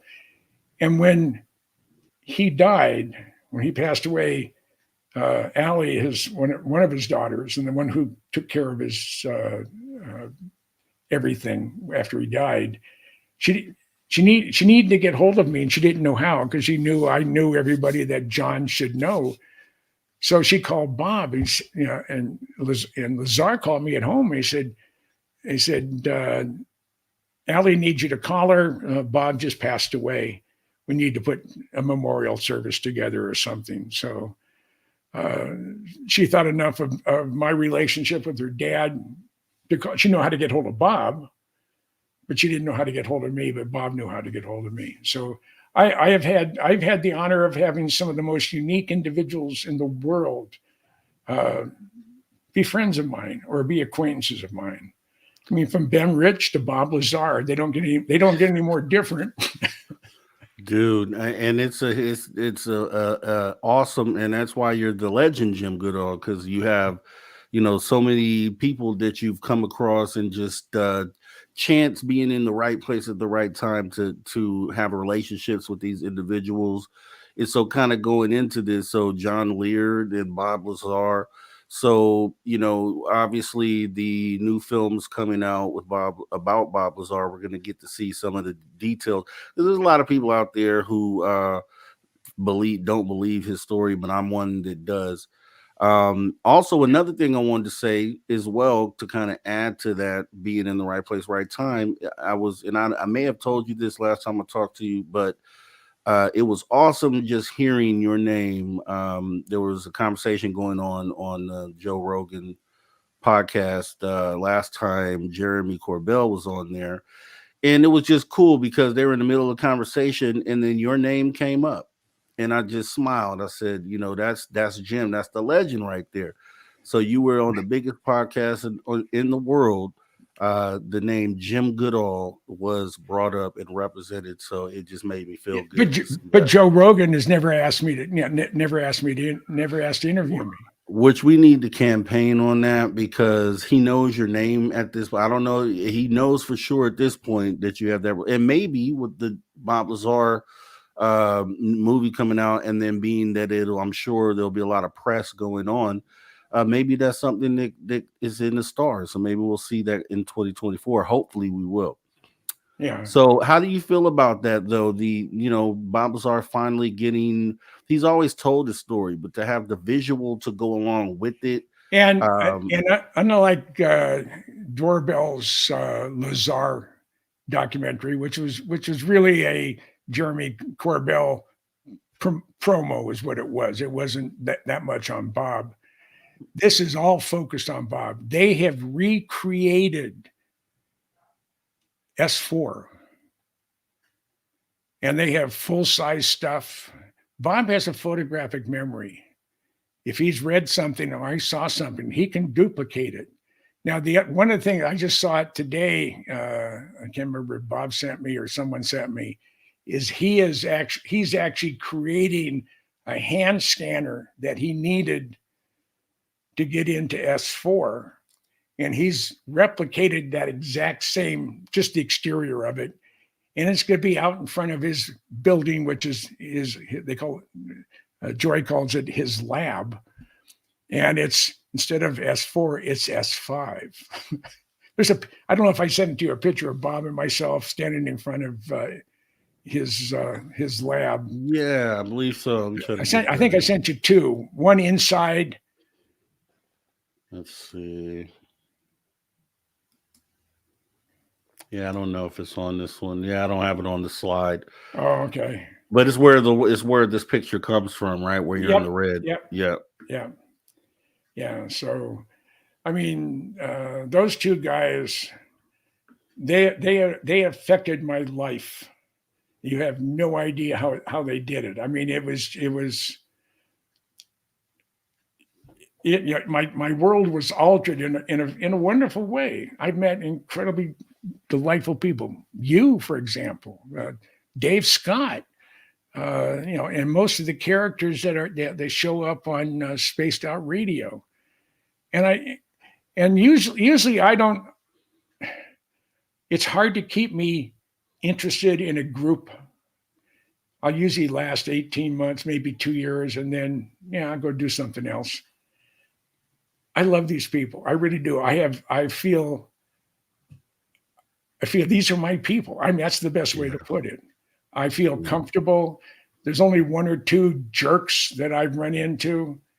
And they're harmless jerks. They're just blowhards who are so impressed with themselves.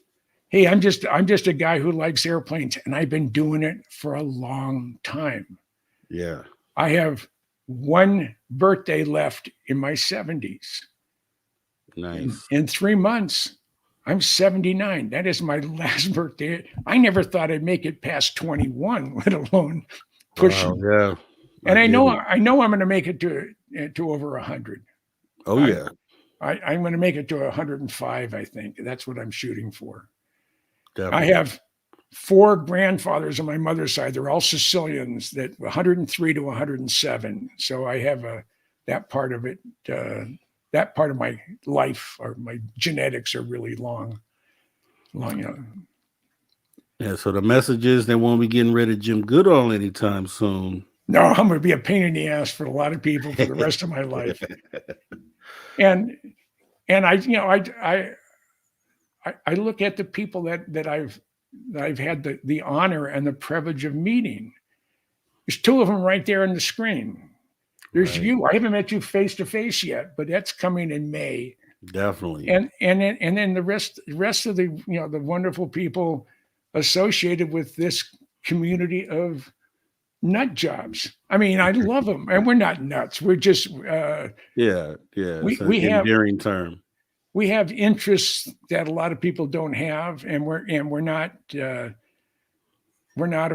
afraid to step out there and tell them what we've done. And I'm blessed to know all of them. And again, if it wasn't for meeting John Lear, you'd never see me. And if the Air Force would have given me what I requested in 1968, I was willing to pay for 8x10 glossies, about a half a dozen of them, of the Blackbird. And their official policy wasn't to cooperate. So I started digging. And all my digging has led me to this. If they would have told me in 1968, if they would have sent me the photos that I wanted, and I was willing to pay for them, you would have never heard from me. I would have gone, I would have been doing something totally different. And it wouldn't have been UFOs. It would probably still be aviation related because I love airplanes. So, Well, so that's that's it. awesome. Yeah. That's awesome. And I'm so glad to have you here, Jim. You already know it's a great time. I look forward to when I'm going to have you on, because I do look at you as a good friend, and regardless on what it is that we talk about, it's just like sitting down with a friend and having a conversation. And, Well, thank you. I'm honored, and I'm anytime. Oh yeah. Oh, this is gonna happen again and again Yeah. and again and Yeah. again. So they can't stop this, Jim. We're gonna have you back. But Yeah. this is the last time that we'll have you for 2023. And like I said before, it's like we're going right into the holiday season. So it's like fitting that this was the appearance that you had, the last appearance for 2023, because it's almost like I feel the family connection, and it's you're fitting right into my holiday season, and in that whole, you know what I mean? And I really appreciate that. And as we're running out of time, I want to wish everybody a Merry Christmas or a Happy New Year or Happy Kwanzaa or anything that makes you feel good in this time of the year. That's right. And that's right. And I thank you for inviting me. This is fun as usual, and I would do it again in a heartbeat. You just let me know. All right, and I will. And thank you so much. You have a great rest of your evening, Jim, and I'll send you a note before, when the holiday hits, and wish you a great holiday. So all right, we'll talk again soon. All right, you take care. All right, you too. And it's time to pause for the cause with our last break of the night as we get ready to jump into the third and final hour, only here on Spaced Out Radio. We'll be right back.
All right, welcome back to Spaced Out Radio after hour number 3 with me, your host, Mr. Rob G. And for the final hour, we're going to be talking to our good friend Brian Bowden in just a moment here. But before we bring him in, I want to go ahead and talk about the S.O.R fan party, May 10th through 12th, 2024. Make sure you guys are there. You can go ahead and get the tickets. info@spacedoutradio.com is where you can email to get to request those tickets. We would love to see you there. So with that being said, we're going to go ahead and bring in our man for hour 3, the guy with the plan. And so glad that he's actually here. We're going to bring in Sir Brian Bowden. How are you, sir? I'm hanging in there. We got some storms down here in the Florida area, and they're Yeah, I bad. wanted to point that out. You guys are having pretty bad stuff out there, right? Yeah, it's like we're getting rocked by what is it, El Nino or whatever, El Nino or whatever, the La Bamba, whatever. Well, be safe out there, man. Definitely want you to be safe. Yeah, we're supposed to be like, this is the time where we're supposed to be getting about 50 to 60 mile an hour winds. So it's, I can go anytime at this point. Man, That's basically it. So I figured I'd give it a try, and then yeah, we appreciate it too. Yeah, and I want to thank Filthy for Christmas card right there. Yeah, Filthy's Did awesome. a great job with that. Send me some stuff. When I was a couple times on S.O.R with Mr. Dave Scott, the captain. Yeah, he's awesome, and I want to point out I got my Filth Christmas card too. There you go. So it's all love here. It's all love. Yeah, I want to get to where we are, Reno 911 this year. Yes, That's where the party's gonna be. That'd be awesome. That'd be awesome to have you. I just figured if he moved to Reno, maybe that you guys all got kicked out of Vegas. I heard it was wild, but they say what happens in Vegas stays in Vegas. Yeah, I tried, but I had an event in March that prevented me from going at the tail end for doctors related stuff. So and it sucks because I really wanted to go. I wanted to go to the first one, but I was moving to Florida, and then I wanted to go to the second one, but God had other plans at certain points. So, but hopefully I'll be there before. Yeah, Filthy is great, Van Gold.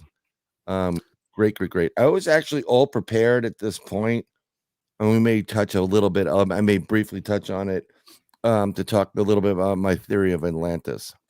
Okay. Because I heard a lot of everybody's always talking about Atlantis with Plato, and you get a variety of different ideas or concept about Atlantis, but basically, well, we'll get into that in a second. What was very interesting, because we were UFO based. I went out with my youngest daughter on last Sunday, and we went out. It was about 6 something.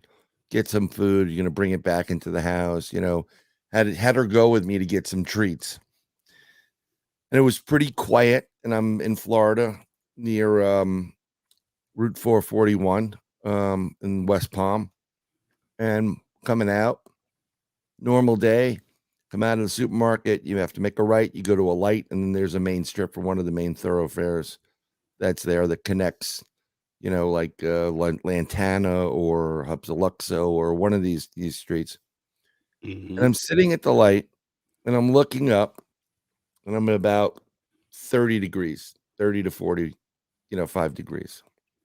And I see in the distance, I see these 3 lights, and they're triangle based. So there's a center light, and then there's 2 in the rear, and they're red. Wow. And they're moving. And I'm like, oh, well, those are drones, right? Because they're pretty big. They're closer, they're thicker, they're bigger.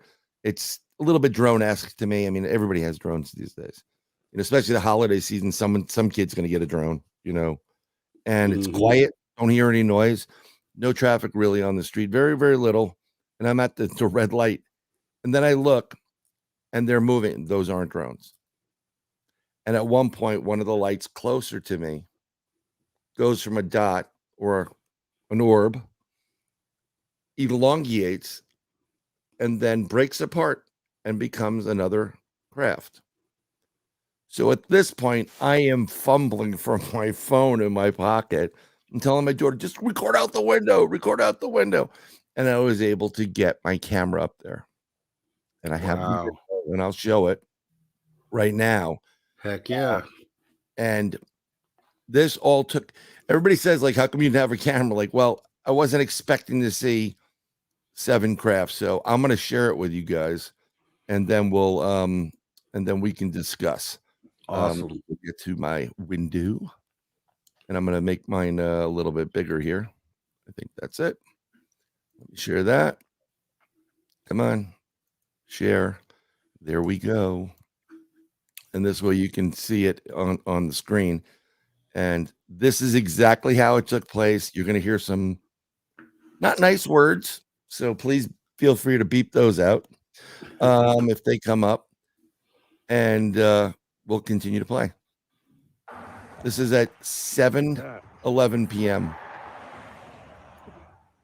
And the one craft's going by the light, and there are 2 in the back, 2 in the rear. And now I have to kind of move because the light changed. And one of the craft disappears, the one closer on the left-hand side. Wow. The blue light you see that keeps moving, that is an artifact from 2 things, the iPhone, and there are the crafts flying straight ahead. Unfortunately, if I had other equipment, if I had my Sony in there, it would have been a pristine shot. You would have seen better color and more of it. Yeah, they look reddish. Yeah. Well, they are red, actually, and it's not really depicted too well because it's getting blown out by the, what is it, in the magnesium or whatever they use in the street lights. And so now I'm going to start driving my car because I have to. I'm at a red light. There was a car behind me. I was toying about stopping, and you're going to hear wind noise, by the way. And I'm trying to videotape this at the same time and drive, and without scaring the crap out of my 12-year-old daughter. Right. Yeah. Right now. Yeah. As you just heard me, I'm like, videotape this right now. I'm watching them and driving and watching and driving. And if it was later at night, I would have stopped on this road. This is a major thoroughfare, though. And I couldn't. So now I'm looking for a place to turn around. Found a place to turn around. And I'm fumbling with a camera. So there's the time, which is great because I love having a timestamp, by the way. And we can go through some screenshots as well, just so we can blow it up and you can see a little bit more detail on it. Yeah. And this is it. This is the life of a UFO investigator. Now I'm actually, we're talking probably no more than a minute from where the craft was heading north. So it was heading towards, northern Florida. Yeah. Could have stopped earlier. There you go. And that is the regrets I have. So that was basically that was what I would call a UFO, honey. Yeah. Big fleet of them. And Wow. I just want to stop that for the time being, so I can do that. And it's everybody always says, like, how come you didn't videotape it? How come you do whatever? Well, I tried. Unfortunately, iPhones, they're really not good video cameras. I don't care if they have 4K. I don't care. They're great as a cryptid researcher. These come in very handy because they have a LiDAR on it. So I can do 3D imaging. And I've done that on investigations of prints when we either don't have water or, the person that was supposed to take the casting materials, like, I left it in the car. I'm like, we're going to kill you later. We're going to sacrifice you to the Bigfoot gods. But that's,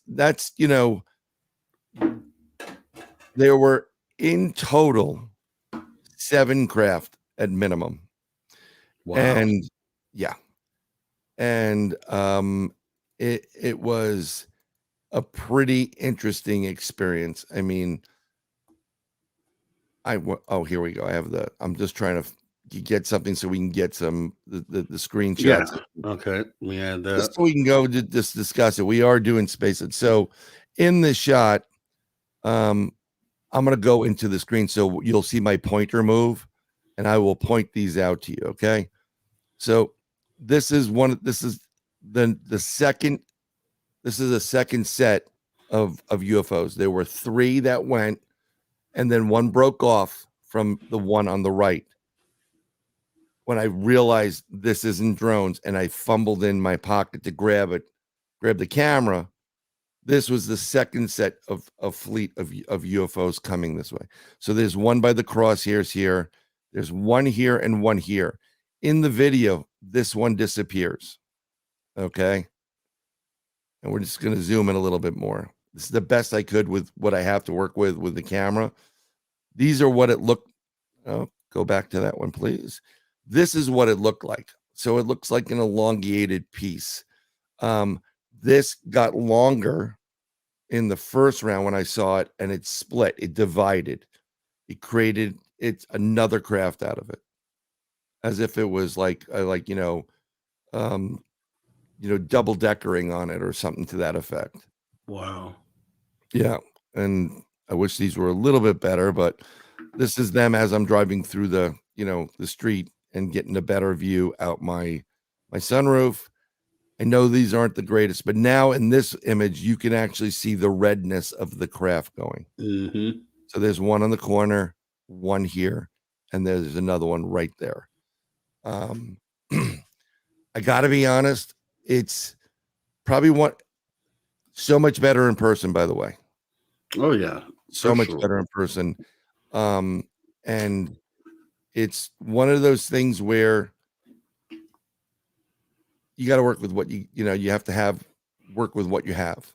Oh, yeah. I wish I had my psionics. I would, thinking back on it, I should have, the problem is the coloration, the light, the size of the LEDs. I've seen that before with drones, be it, DJIs or whatever it is, like, real, nice drones versus the crappy ones. The crappy ones, you can't tell because the LEDs don't really work. Now, here's the fun part. So after we stopped and we were looking, I said, you know what? This covered miles in the sky, technically. Okay. This has to be visible. So I said, we're going to go on the highway. And then I realized, you know what? The highway may be too bright for everybody, too close to, whatever. I went down a side street. And as we get to the side, well, before I went to the side street, I said, I'm trying to figure out where they went. My youngest goes, well, maybe they went into one of those like windows. And what you meant is a portal. Portal. Mm. Yeah. She has listened to me long enough. She also is something very interesting about kids. Okay. Whether you have male or female children, kids are very intuitive. They have, abilities. People call it psychic abilities. When they're seeing dead people, they're seeing dead people. They're not joking around about it. Right. So it was, she gets nervous about stuff. She hears about the dog man. She hears about the fangs. Sometimes it affects her sleep. I don't want to scare her. So now I have to move into a different area to start discussing a lot of this stuff, when I do interviews. And so she's very aware of it. She's also very aware of aliens, and she asks questions. She's seen craft outside our window. About a year ago, like last March or whatever it was. No, it wasn't March. It was a year ago. So it was around the same time, November, December last year. I woke up feeling like I've been violated. I just was uneasy, wasn't feeling good. About 3 a.m, and I was just unnerved and a lot of pain. So I got up and walked around a little bit. And I had this vibe that I may have been taken. And so I go out of my bedroom and I go into the living room area and I sit there and I'm like, I can't, I kind of get myself situated. and I try to fall asleep in a seated position. And in about a couple of minutes, I close my eyes. The next thing I know, my daughter's there, which kind of shocked me because I wasn't prepared for her to be there. And I said, "Are you okay?" She goes, "Can I stay with you?" I said, "What'd you see? What's bothering you?" Because there was I saw the UFOs in out the window and the aliens. And so I grabbed these beads. She had Mardi Gras beads, and she was going to whip the aliens to defend herself, which is, okay. That's not going to That's work for me, but good. whatever. But she came downstairs. Here, the correlation here is I woke up feeling like I was abducted, like I was taken, I was experimented on. Really crazy crap. Okay. Yeah. And unless my wife has a real funny idea of things, Oh, it was like, whatever. That alone was unnerving, like as an investigator, okay, what the hell is going on? But to have my daughter come down with me feeling that way, right. and she comes down the stairs telling me she's seeing craft out the window. She's not Mm. this is the problem. She's not a fibber. Now, granted, when kids are younger, active imaginations.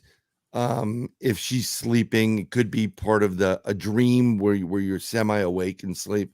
Mm-hmm. This kid's been pretty rock solid with, straight up stuff. So, Exactly. yeah, she woke up and she witnessed not me, but she probably witnessed the craft dropping my ass off. And that's, I have I know of two instances in my entire, if you want to call it a career, we don't get paid for this crap, but like whatever. My years of research, two instances of missing time. One is a 2-hour episode, and there are two other people associated with it that were missing as well. And the other one is actually almost 2 years ago, a little bit more, driving to Florida with my family. All of us were gone for 3 hours. 3 hours of missing time in Fayetteville, North Carolina. Dude. Yeah, I that can't was kind of, confirm. well, okay, so let me just sidebar into the Fayetteville thing. We're driving down and we're supposed to be staying in Florence. So we were New Yorkers at one point. Florence, South Carolina is the halfway point. We're going to stay down there. That gives you a little bit more of a jump, believe it or not, to get down to Florida in a reasonable time. So when we hit Fayetteville, when we first started driving to Florida, that was where we first stayed. But we found out that if you drive one more hour, it literally almost benefits you 2 hours in driving minimum. So yeah, let's do it, right? And it's only an hour it's a little bit under an hour from Fayetteville to get to Florence, South Carolina. So Fayetteville, North Carolina, Florence. So we go there, and I use Waze because you want to know where the cops are, and you know what I'm saying, buddy. That's all I use. I actually recorded my own Waze stuff, and at the end, I'm like, holy crap, we made it! My friends, his kids love using it. I sent it out to all these people. Make whatever U-turn, whatever. Right. So everybody's sleeping. It's about 20 to 12, and I'm getting detoured off the highway 95. I'm like, what the hell's going on? They shut down the highway. Okay, 95 is a major thoroughfare for people. I don't know if people don't realize it. I'm like, oh, what the hell? They shut down this highway for, right? So they get me on a detour, and Waze takes me on a detour. It happens to take me out the exit that I normally would have gotten off if I stayed in the hotel over on that same exit, which worked out great. I know where I am. And it takes me on Route 301. Now, Route 301 is like a rural road, 2 lanes, country road, and it goes like the length of like North Carolina down into South Carolina. I mean, it's a really long road. Yeah, dogman country for sure. Yeah, definitely dogman country for sure. I saw some crap crawling in the North Carolina zone. It climbed one trip, climbed off the roadway, bright red eyes, and went into the woods as I was approaching. So thank you very much. Thank you, Donnie. How much I owe you? Oh, $19.99. You got it. I'll send it your way. So so we get off, and it's, we go on this Route 301, and I've been on country roads before. I spent my entire life up in Western Connecticut at Sleepaway Camp. I'm good with two lane roads. You have a full moon out on a country road, you don't even need your headlights. You shut them off. Used to scare the crap out of people with that. What are you doing, dude? Because you can see it. You can see with the moonlight. You can actually see the roadway pretty damn good. Mm-hmm. Okay? So I figured, you know what? I'll get off the road, and we go on this 2-lane road, cutting through some, farm area and openings. And I want to have a cigarette. So I pull off the side of the road, and I shut the lights off in the car. I'm an hour away. I've been sitting in traffic, driving for hours without one. Everybody's passed out. Now it's 11:45, and I get out of the car, and I happen to see, and I look up in the sky, and there's an object in the sky, and it's going red, orange, green, blue, purple, burst, and it's like vibrating. And I'm like, this is good. I'm going to watch this for a while. So I'm watching it, red, orange, green, blue, purple, green, purple, blue, burst. And I'm thinking to myself, as I'm smoking a cigarette, I'm like, I wish I had my psionic, which is the night vision scope I usually carry. They're inexpensive. You can get them, you can get them on Amazon. Work in zero, moonlight, but they really do work in no light.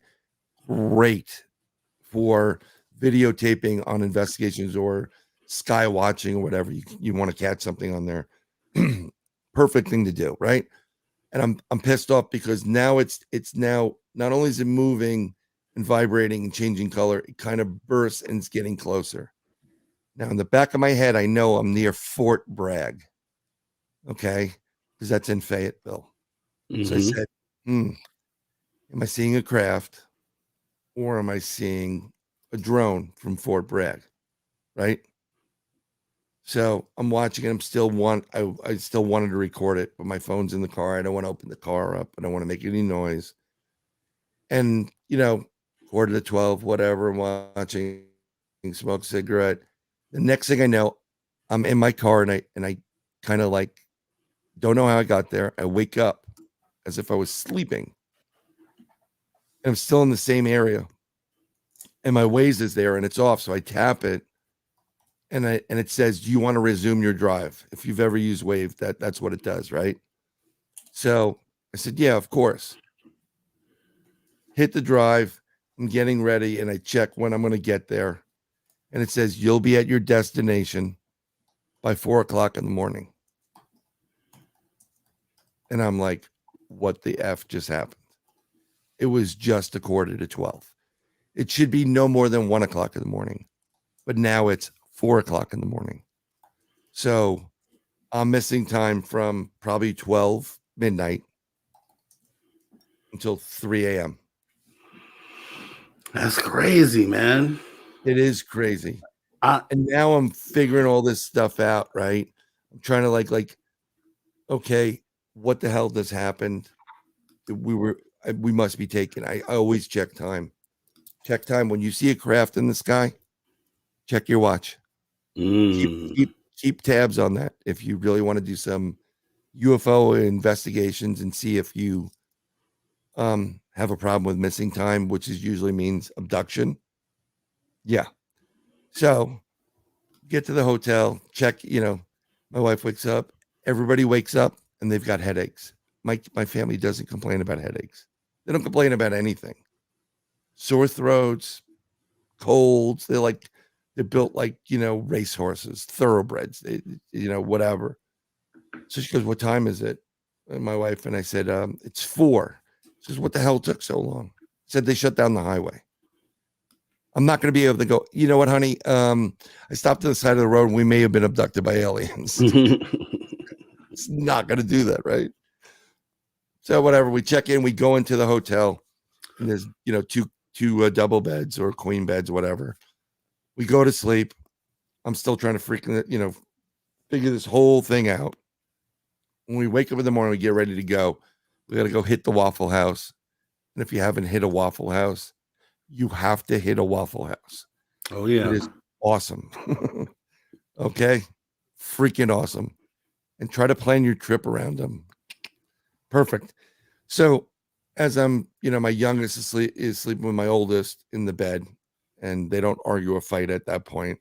So she's getting, ready. I said, we got to go. And she gets up, and I said, you got to get dressed. And she gets up, and I see on the sheet behind my youngest what looks like a red spot.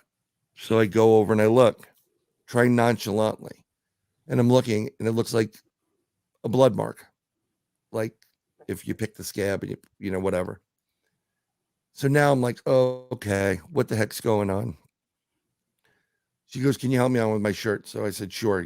She was 10 years old. So dad's being dad, like, yeah, let's get dressed. My oldest is getting dressed in the other room, whatever. So she takes off her pajamas, and as I'm putting the shirt down, I look, and on her right shoulder blade in the back, there's an indentation scoop mark, like a BB, like she was resting on a BB. Oh, it gets better than that. Okay. This is where it goes from that. So we go down to Florida. We look at the place that we want to live. We buy into a community, whatever. We contact a friend of ours, because my oldest daughter and this person's daughter, youngest daughter, met in summer camp. We find out they're right around the corner for where we're going to live, literally in the same complex. So we go there, and there's no buildings there. Now, I've known something. We get there, we're hanging out for a little bit. I go outside for a smoke, and then I hear a high-pitched sound in my ear. It could be the right ear, it could be the left ear. It matters not. Whenever I hear the high-pitched sound, I look up, and I guarantee you I see craft. This has been like this since 2015. Every time. High-pitched sound, I'm looking up, I'm going to see a craft. And I've seen craft that are silver in shape, and that you can see the glint off of it. It's almost like hey, we're just checking in. That's what it feels like, right? I look back up, and I'm looking over a construction zone, lots of sand. You can see this little pond that they built, because they do that in Florida. Everything's a pond. They put gators in it, whatever they do down here. And I look up, and it's kind of like getting dusky, sun a little bit setting, so you get that orangey into the blue. Up to the right, and what is there? A craft that looks exactly like the one I saw, and it's changing color from red, orange, green, blue, purple burst. So I go, I see you, and I say to it in my head, don't you ever take my kids again. I said, I'm fine. Wife's fine. Don't touch my kids. Like it doesn't matter really, because if they take you and they take your family, they're going to do whatever the hell they want. You have no authority over this, right? So, we do what we do. We finish down there in a couple of days. We drive back up to New York. We get up there, and like on a Friday or something like that, and my wife's friend wants to meet. We'll go out, we'll ride the bikes, and then we'll get something to eat. So we go out, we ride the bikes for a little bit, and we go to this restaurant, great place in New York, in Tarrytown. It's right in the area where the Headless Horseman legend took place, Tarrytown, and so we're going in there. Everybody's eating. We're eating outside. It's a nice day. It's like summery, and I go and I said, listen, I'm going to go restroom, and then I'm going to pay the bill.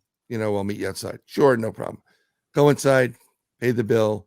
And as I'm coming out, I see my wife's like there putting something underneath my oldest daughter's face. I'm like, what's going on? My wife goes, she had a nosebleed.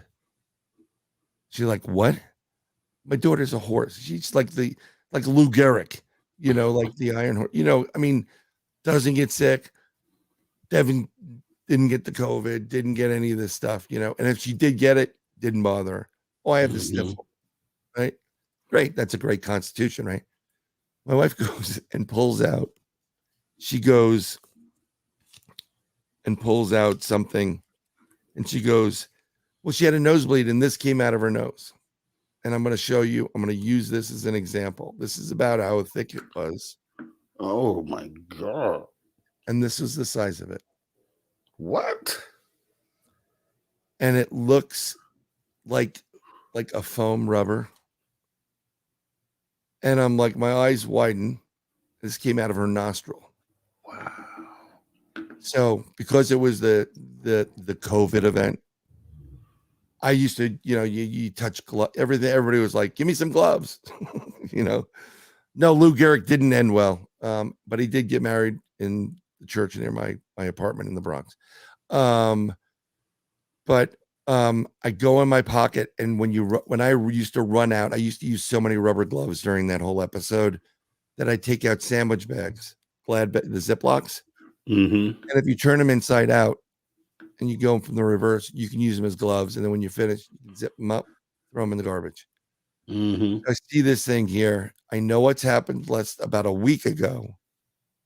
And I go in, I go, I'll get it. And I grab the tissue because I have a buddy that works down at NYU in the medical area. And I'm going to give him this damn piece of thing. And we now have DNA evidence, right? We're going to do the DNA testing on it. I'm going to get it for free so I don't have to pay 20 grand. Right. And I put it in my pocket. We go home. I immediately put it in the freezer because you have to keep it cool.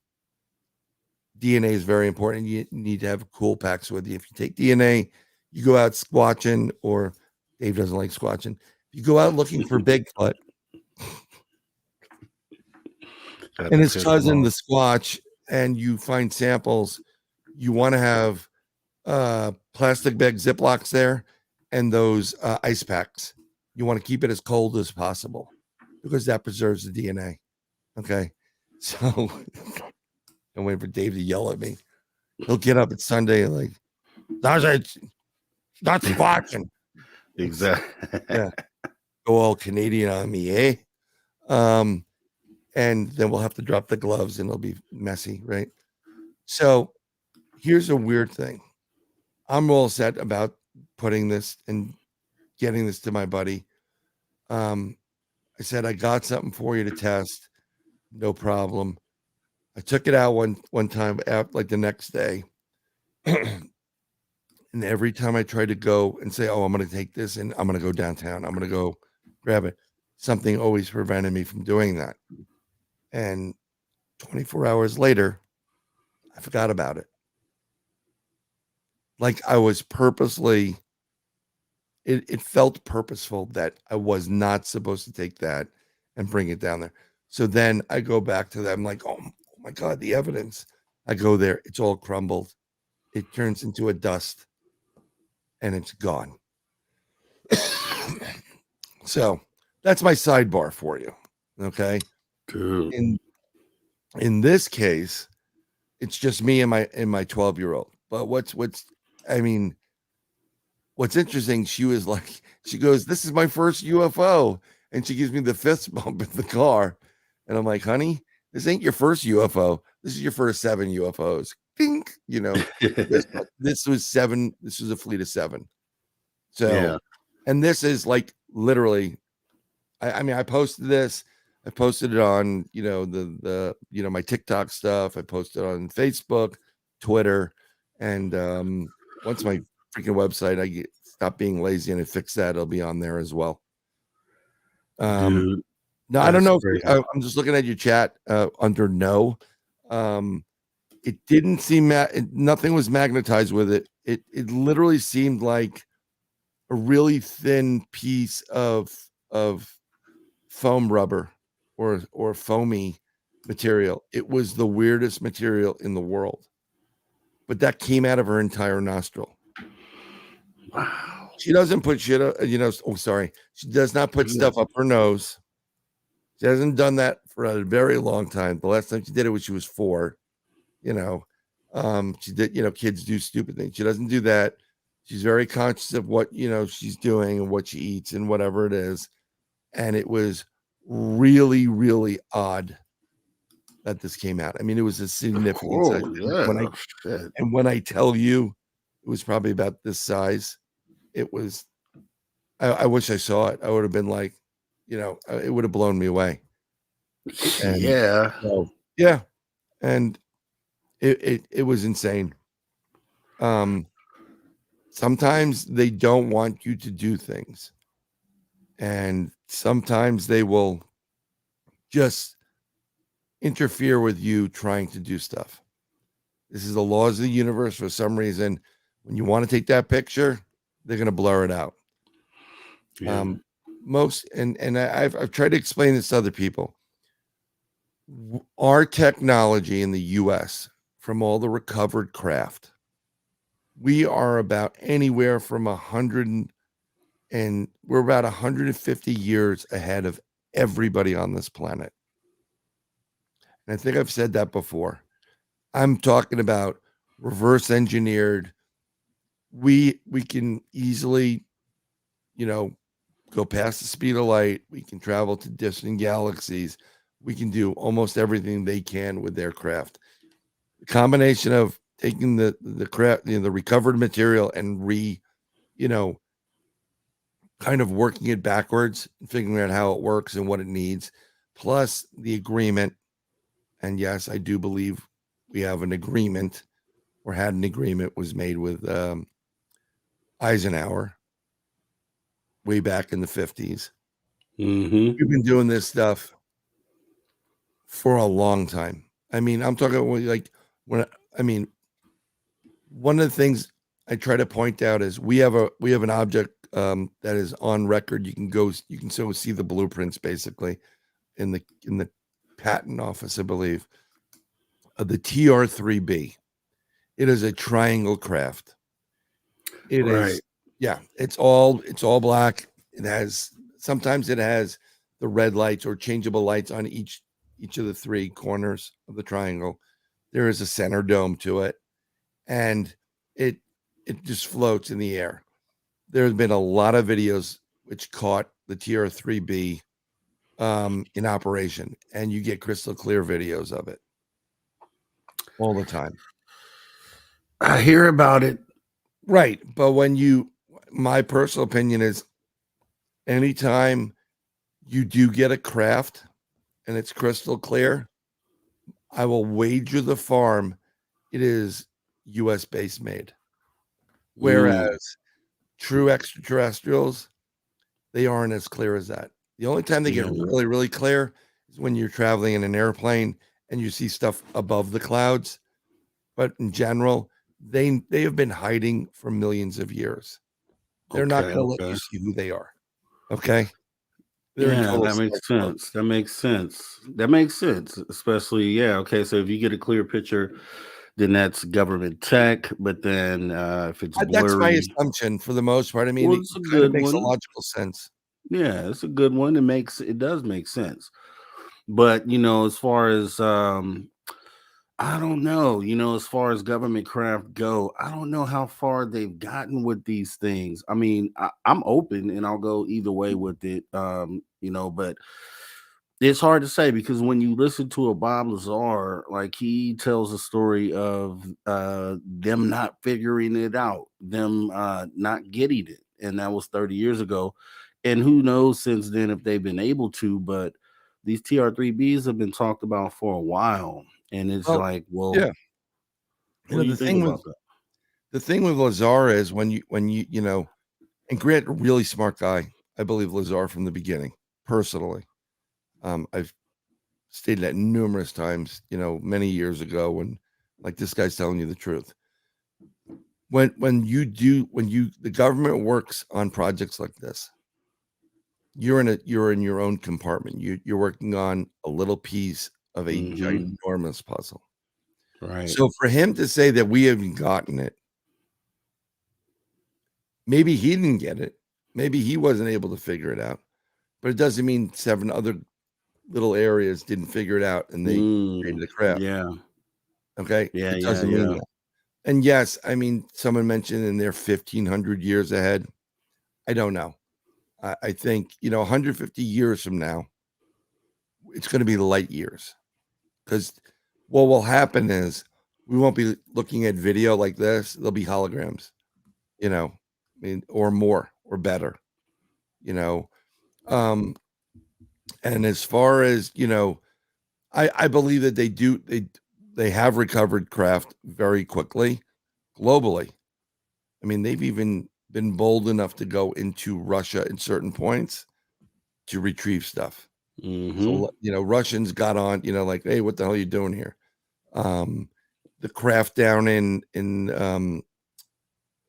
Viagra, the one that James Fox was talking about. Virginia, yeah. Yeah. Recovered by the U.S. Gulf. Almost 99% of all the craft from South America always recovered by the U.S. A lot of stuff in the UK and Europe recovered by the U.S. They go in, they take it. I agree. People knew, there's always the story. Anytime any of those countries give a story, the end of every story is the U.S. government came in and took hold of the craft. Every story, all the time. So I'm sure we have craft that were, did it go down? Sure, but is it as damaged as you would think? No, I don't think it was. Some of it was recovered pretty well. There's reports of craft that are like ginormous, like almost motherships, a mile plus long, and they just don't know how to. They can't figure out, okay, how the hell we're going to transport this. What are we going to? How are we going to disguise this, right? So, and for yes, we did make trades. I was reading in the chat. It was like technology traded for them and information by the extraterrestrials to the U.S. government. In exchange, we allowed them to do some abducting, but not a tremendous amount of abducting. But here's the thing, right? Okay. Let's say we go back with, I don't know, let's go with a Lambo because I love that car. Okay. We created the Lamborghini, but we also created, a Yugo. Okay. We go back 100 plus years and say, listen, we're going to give you our craft. We're going to give you the ability to do what we do. And you give them the Yugo. And for 100 years earlier, it's a pretty sophisticated piece of machinery. It's a freaking Yugo, but it's, exactly. Just because we got some equipment didn't mean we got the top best. of the line, top shelf liquor on that trade. But there are reports of extraterrestrials working with the U.S. government now, and more of that influence. And then you get into the different races that are working. So you get a Pleiadian working, which is going to be more docile, or a Arcturian coming in thinking more peacefully. But then you get a reptilian coming in, or an insectoid, and then you're getting a totally different ball game. It's like what you want of these 74s, you can blow a hole through 15-foot thick piece of steel. It all depends on who you're dealing with and what you're getting. I totally agree, man. Yep. So that's what's been going on with that. But what I loved about this was the number of crafts. It's been a long time since I've seen or had reports of craft like a fleet. This was a fleet. And for it to go like this, that was incredible.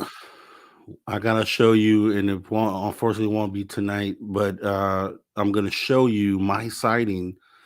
When you talk about fleet, I put all the pieces and I'll kind of lay it out for you, but they've seen it. I've showed it to the audience before.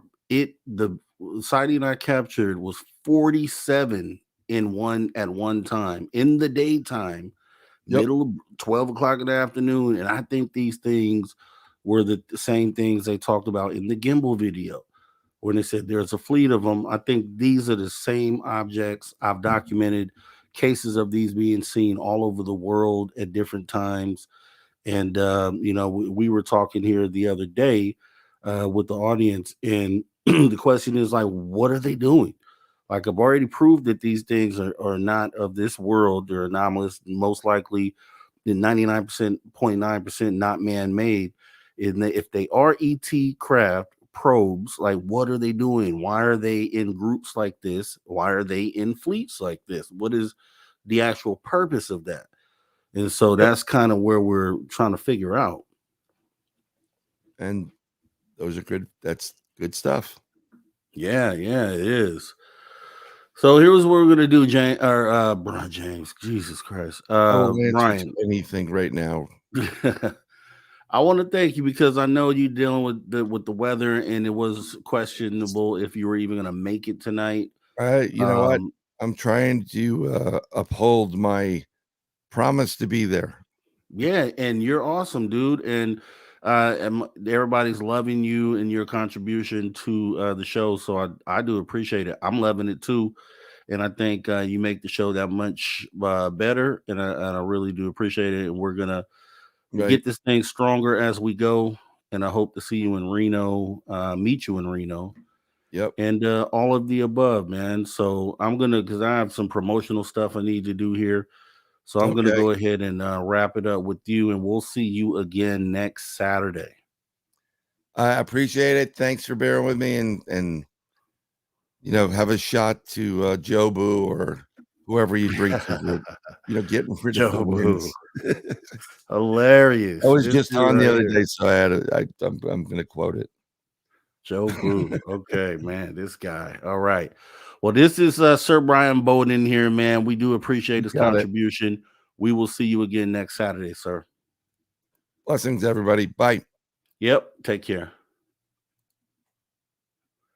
All right, guys. Brian Bowden. That's the guy right there, man. Our Saturday guy. Do appreciate his contribution. I know you guys do as well. So what we're going to do is we're going to go ahead and get into the last. I mean, we got like 8 minutes here, right? So we're going to go ahead and go and promote some of the stuff that we do here at Spaced Out Radio. First off, we're going to go ahead and run the commercials for the swag shop and then for our Reno trip. And then we'll go ahead and talk about some of those things here. So here we go. Guess what? We do not have ugly swag. We have Spaced Out Radio gear that you're going to want to wear. Why? Because no one wants to wear ugly clothing. So head on over to spacedoutradio.com and go shopping today. You'll be glad you did. And it's a great way to support our show. Once you get your gear, send us a picture of you rocking out in your S.O.R. swag. spacedoutradio.com. Shop there today and make yourself look good. Of your woo, it's time to make a commitment to the 3rd annual S.O.R. Fan Party. This time, we're heading to Reno, Nevada and the Silver Legacy Casino and Resort, May 10th through 12th, 2024. Tickets are $60 or $100 for VIP. With that, you get a free radio show. You get to hang out with celebrity guests from Spaced Out Radio, including our team, who are coming to hang out with you. You get to meet the entire team, like Science Bob, Merle, Melinda Leslie, Geraldine Orozco, and more. It's a weekend packed with adventure, and we want you there. After all, we're doing this for you. Find out more and get your tickets at info@spacedoutradio.com and book your hotels today at the Silver Legacy Casino and Resort in Reno, Nevada. Come join us for the S.O.R. Fan Party, May 10th through 12th, 2024. All right, so that is the Fan Party 2024. We definitely want to see all you guys there. It's going to be so awesome. I mean, you see a lot of the guests that we were talking about are going to go ahead and show up there, and they're going to be there. So, it's going to be an epic time. So I don't know if you were there last year. And it was great last year. We have a lot of the photos you see are from the previous 2 years that this event has been held. So you see a lot of the faces that were there. This year seems like it's going to be the best one yet with the lineup that we have. And then Dave has stated that that's not even going to be it. The list is a lot longer than that. So this one is going to be an epic one. So if you can be there, it would be awesome. Like I say, you still have Christmas here, so you can ask your Secret Santa for a ticket to this thing. You have birthdays, you have potentially Mother's Day. If you're a mother, You can actually ask for this to be done from your significant other or your kids. Let them know you want to attend the event. But I think it's going to be pretty awesome. Can't wait to meet you guys there. And then real quick here, because I've seen this come up a couple times tonight. No, Bowden didn't fill in for Goodall. Hey, Area 51, glad to see you here. Bowden is part of the show. He's here hour number 3 every Saturday. And he has a segment, right, that he does here every single Saturday. So we made that announcement about 2-3 weeks ago. So we have him on Saturdays, and then we have our guy who we'll have tomorrow, our guy for Sundays, which is Travis Mustos. So yeah, Jim was on earlier today for the first 2 hours, and it was awesome. So if you missed it, definitely go ahead and rewind and go back. But with that being said, yeah, I mean, I think it was pretty solid tonight. Let me go ahead and bring this up because I would love, actually, I forgot to show this, so you know, S.O.R. So I'm repping my gear right now. I got my gear on. I would love to see you guys go ahead and pick up some gear as well. You know, we got the Rob G t-shirts. If you wouldn't mind going ahead and taking a look, spacedoutradio.com/shop. We have a plethora, right? A plethora of options there. So the Rob G Alien Head t-shirt, sick. This one is so sick. This is the next one I'm getting. I gotta have this, obviously. With the my logo here. That's up close. Man, that is so sick, right? With the red beard and everything, the headphones. Totally awesome, awesome icon. And gotta get one. Gotta get one. So with that being said, we're gonna have an awesome show tomorrow. Just be back tomorrow.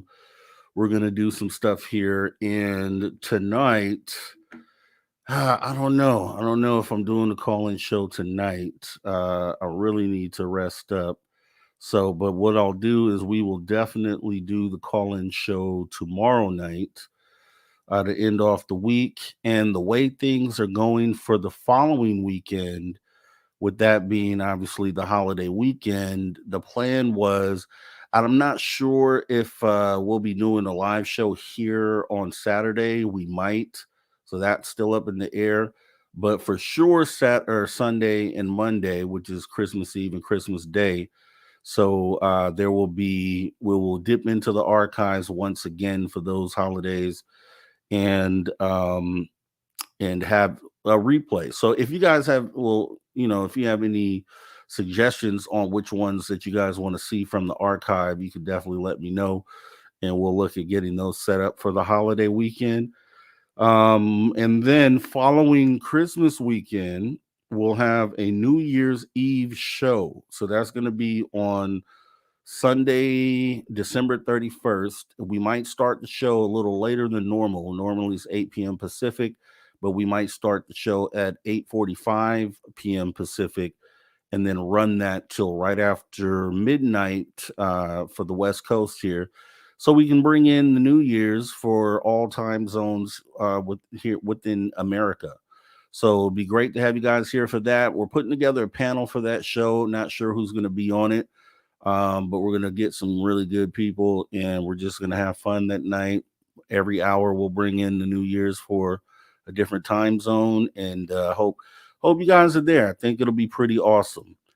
So with that being said, I do want to go ahead and thank everyone who came in. I want to thank our guest, Mr. Jim Goodall, the legend, and then our contributor for hour 3, Sir Brian Bowden.